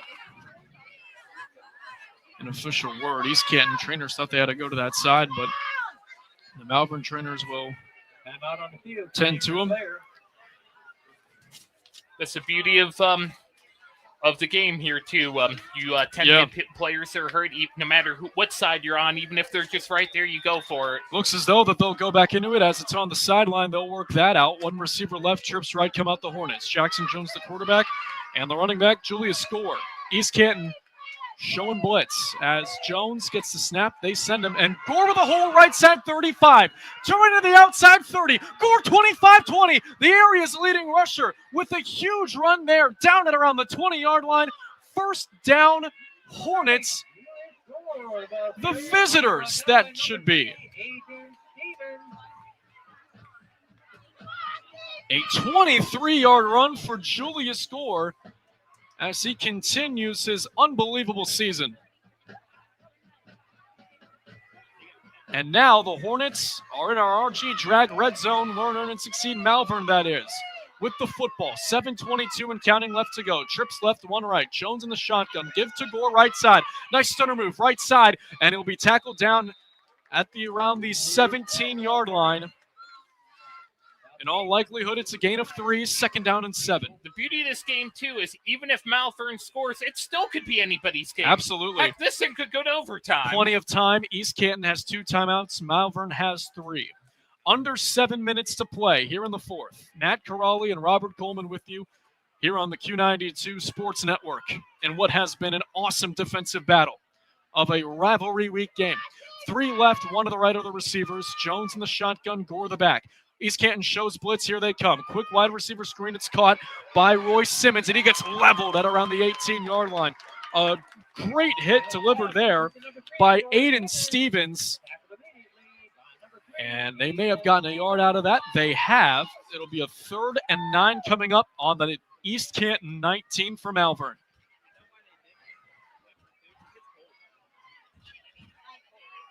Jackson Jones and company comes out. What do you think they were doing here on 3rd and 9, Robert? What they're going to do here, in my opinion, they're judging by they're probably just going to go straight up first. All right. 6 minutes to go. 1 receiver left, trips right. Jones in the pistol with Gore the back. East Canton shows a blitz. They give it to Gore. Right side trying to get away. He cannot! Back at the 20-yard line. On the stop there for East Canton. Number 52 in the senior linebacker, Javen Walton. And a 4th down is upcoming. No gain on the run. Ball is spotted at the 19. Walton having a great year so far. One of the leaders on this defensive unit here for East Canton. Yeah, definitely too. And they'll go for it. It doesn't surprise me they're going for it. Twins left and right. Jones in the shotgun, Gore the back. He takes the snap on 4th and 9. Rolling right, pressure from behind. Jones is in trouble. Jones is down! Back at the 26. That was number 8, Jacob Demian on the sack, along with number 52 in Javin Walton. There was practically an explosion here in the press box. We got the coaches right next to us, and they're loving it.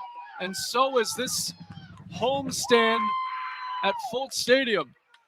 5:09 left to go in quarter number 4. Ball spotted on the 26-yard line. East Canton back on offense. He said when I came in here, he said, "You're going to have to hear me all night, so I hope you're okay with that." And I said, "I don't care." Let's see how long East Canton can have the football for. Trips left, 1 right. McCroskey in the shotgun. The give, up the middle.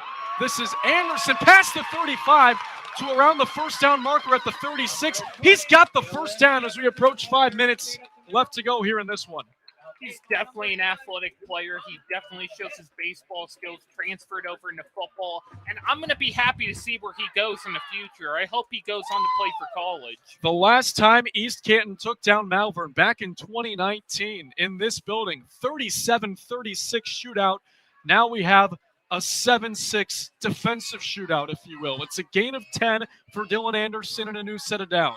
East Canton will clap out of their huddle. They come out to the line, 2 receivers out wide to the left and right. McCroskey in the shotgun, Anderson the back. Here's the snap. He wasn't expecting it. He picks it up, however, trying to get something going. He goes to his right, but is taken down back at the 34-yard line. On the stop there for the TFL is Josh Unch, as that will be a loss of what looks to be 3, and it'll bring up a 2nd and 13. It could have been way worse for East Canton, and then by that, I mean they could have had Malvern pounce on the football, and that would have given the ball right back to the visiting Hornets. Yeah, it's a good thing, too. He had a good recovery, even though he wasn't paying attention. You just got to make sure the recovery's there to cover up for your mistakes. We're glad you're with us here for this one, and what is sure to be an exciting finish and an exciting close to our regular season. Trips left for East Canton. McCroskey's shotgun. The back looks to be Colby Schrader, and they'll give it to him on 2nd and 13, left side, past the 35 to the 37. So unless they convert here on 3rd here, Robert, that botched snap could come back to bite East Canton, because now you have a 3rd and 10, ball spotted on the 42-yard line of the home Hornets, or excuse me, the 37. And you probably just want to milk this down as close as you can to the end of the play clock, 3:18 and counting. Definitely, too, here. I mean, in general sense, this would have been play clock is at 12. Trips left. Here's McCroskey. He'll take the snap. Quarterback keeper right side. McCroskey makes a man miss. Avoids a hit past the 40. And he'll be taken down no further than the 41. We have a flag coming in. This could be something against Malvern, as there was a lot of hits coming in. Could this be an unnecessary roughness against Malvern? There was a dog pile at around the 41. And one of the defensive Hornets come in late and cause an unnecessary roughness.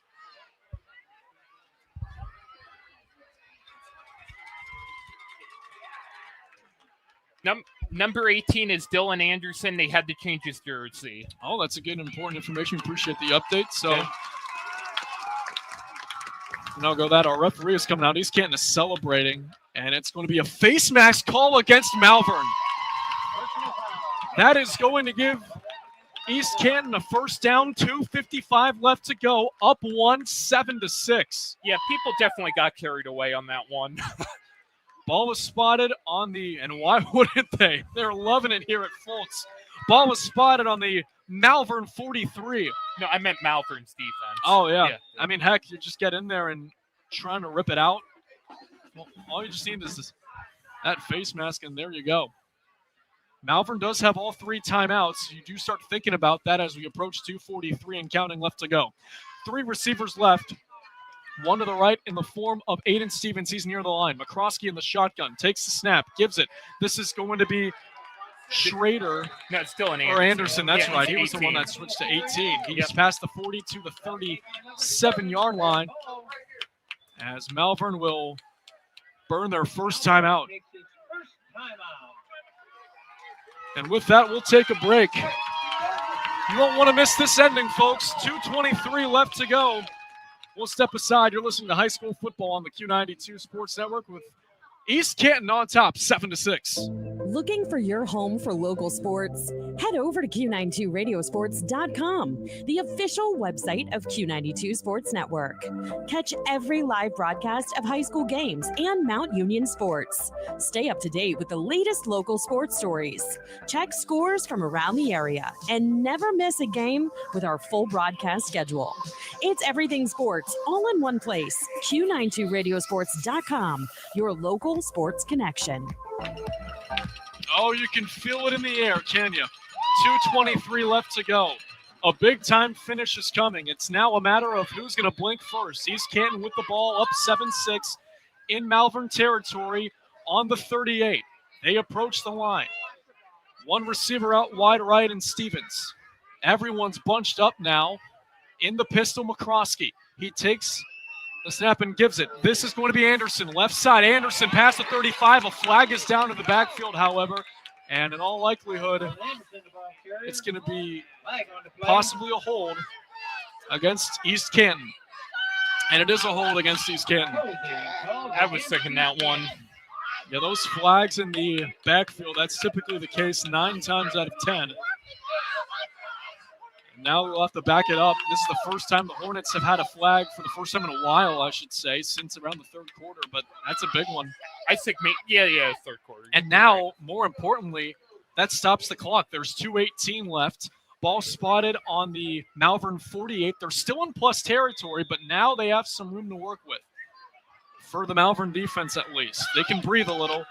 But now it'll be a 2nd and 15. We're approaching 2 minutes to go here at Fulton Stadium. East Canton claps out of their huddle. 2 receivers. Now they're all bunched up near the line again. They show blitz. They'll pitch it. It's going to be Anderson right side with room 45. He gets some yards back at the 41. That's exactly what you needed there for East Canton. It's a gain of 7. This crowd's loving it. That'll bring up a 3rd and 8, and Malvern will have to burn their 2nd timeout. Definitely want to use a timeout here to go for good clock management. Definitely want to make sure here, especially with how close of a game this is and how low the clock is. Those timeouts are brought to you by Friends and Family Credit Union. It's time to bring a friend into the family. 3rd and 8, ball spotted on the 41. Both teams are talking points of strategy. Let's go inside the huddle here, Robert. What do you think they're talking about? They're definitely talking about how they want to drive this. They're definitely talking about where they want to push this ball. They're definitely going to have to watch out for defense, who Malvern puts out here. They're bringing out number 62, which he's pretty good. Yeah, they have number 62 out there in the form of Brennan Mitchell. Yeah. Sophomore, 6'3", 240, stands out like a sore thumb on that Malvern defensive line. Number 70 also is pretty good for Malvern. And that is Stephen Harmon, the junior letterman. Yep. Minute 47. Everyone in the world is expecting a run. It's just a matter of can East Canton get it or will Malvern take a stand? They do have a timeout to stop the clock if they stop it. But a first down here, and this game's essentially over. It's a give. Anderson, and Malvern gets there. Only a gain of 1 on the play. They're stopped at the Malvern 40. Timeout called by Matt Shurko. 4th down upcoming, 1:41 remaining on the game clock. Yeah, that was the East Cam playbook, too, for running. That was pretty much a given for how they've been doing it this game. Yeah, this has been, I'll tell you what, an unbelievable game. Matt Corrali and Robert Coleman with you inside Fulton Stadium in East Canton. 7-6, the home Hornets in this matchup of IVC North Division foes. East Canton, with a win, officially locks down a playoff spot. They're more than likely in, regardless of what happens, but you definitely want to leave here week 10 with a win against your rivals in the playoffs. You'll want to go home with a win in your pocket. Yeah, especially here, too. And helps it guarantee it so you're not wondering going into Saturday and Sunday. Absolutely. So 4th and 7, ball spotted on the Malvern 40. What could happen here? They'll clap out of the huddle.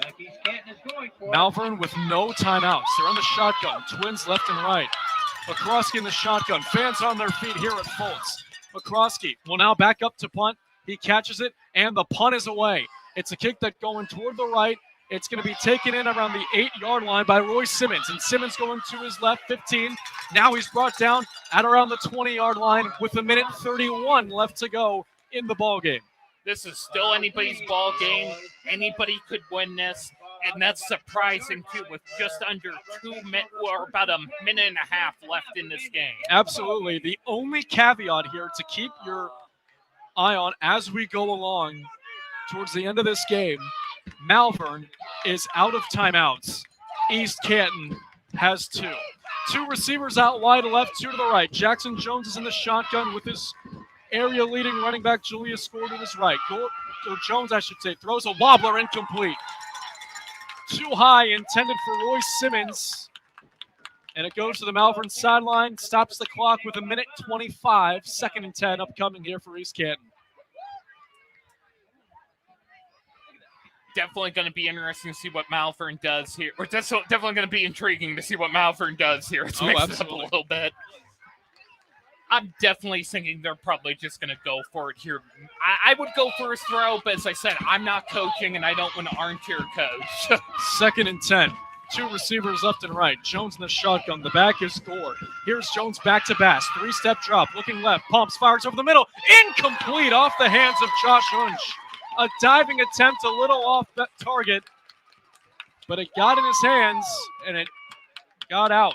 And now that'll bring up a 3rd and 10 with 1:20 left to go.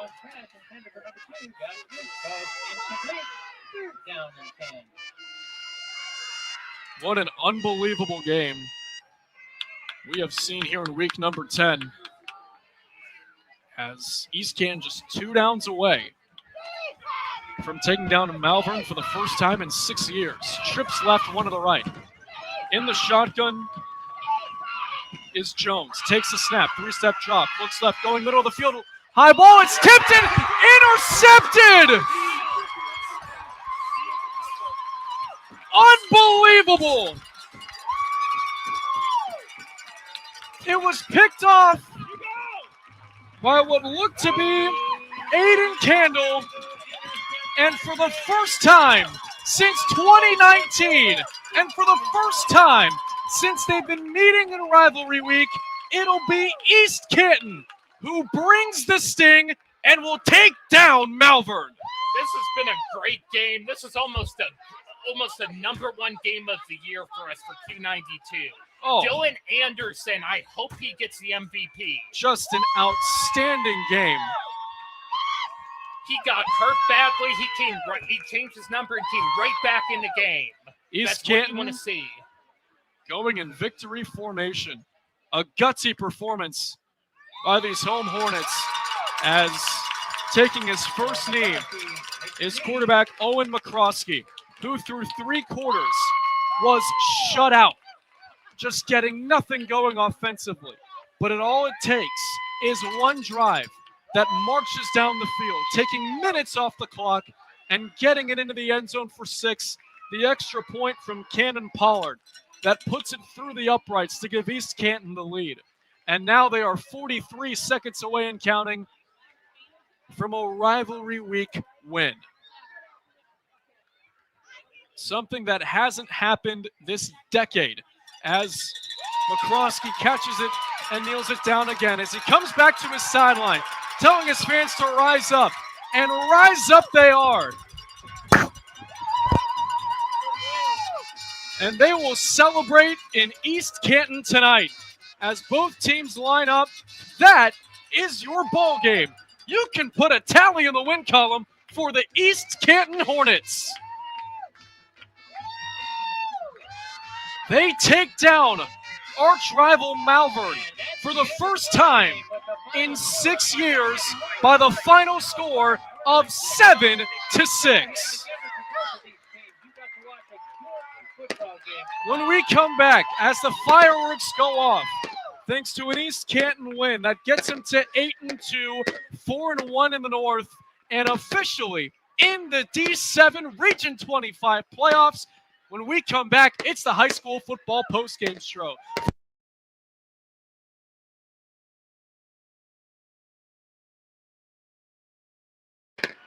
We apologize for some brief technical difficulties, but we will come back with the postgame show right here on the Q92 Sports Network as the fireworks are going off here in East Canton, where once again your final, East Canton 7, Malvern 6.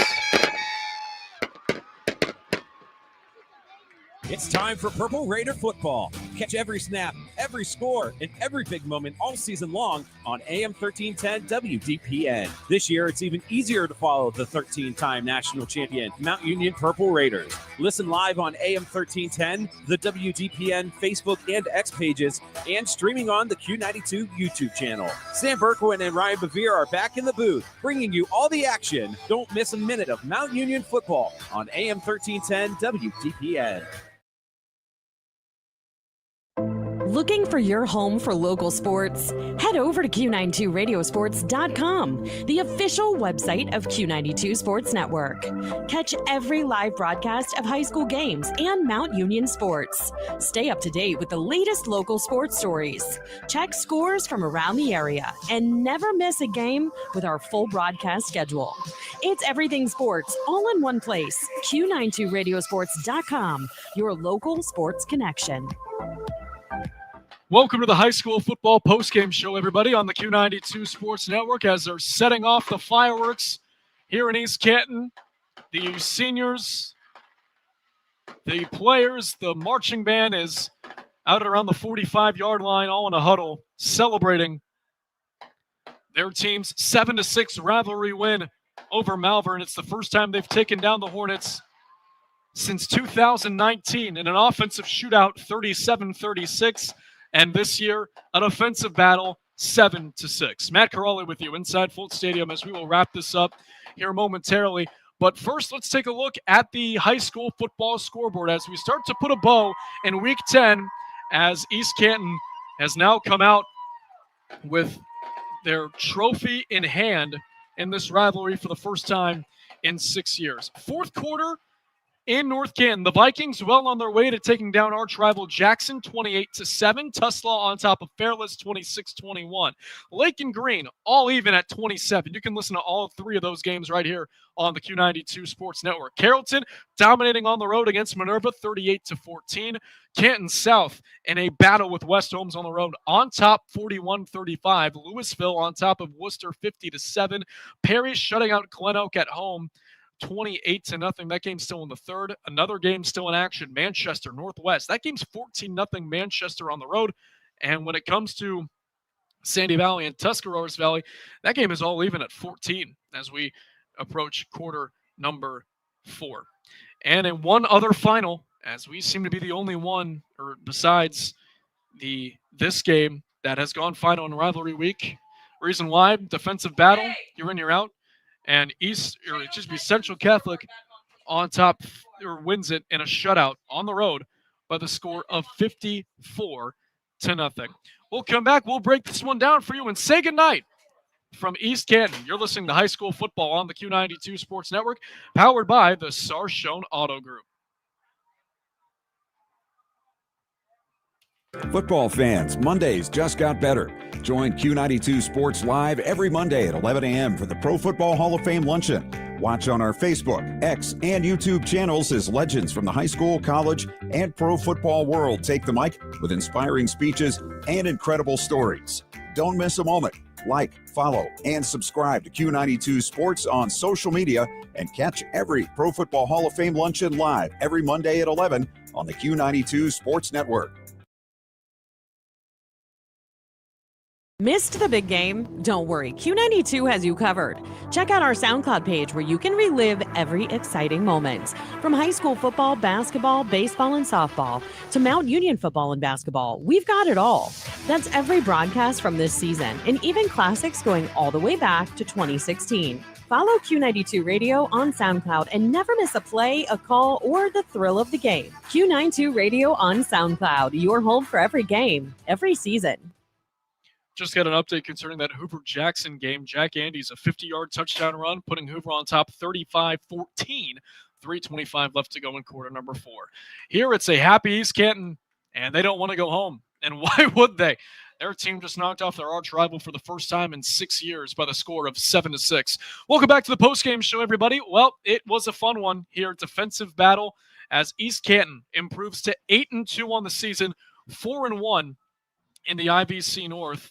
And yes, the most important out of all of those stats, and on top of winning their 4th game in a row, they are officially playoff bound. And for Malvern, a great effort tonight.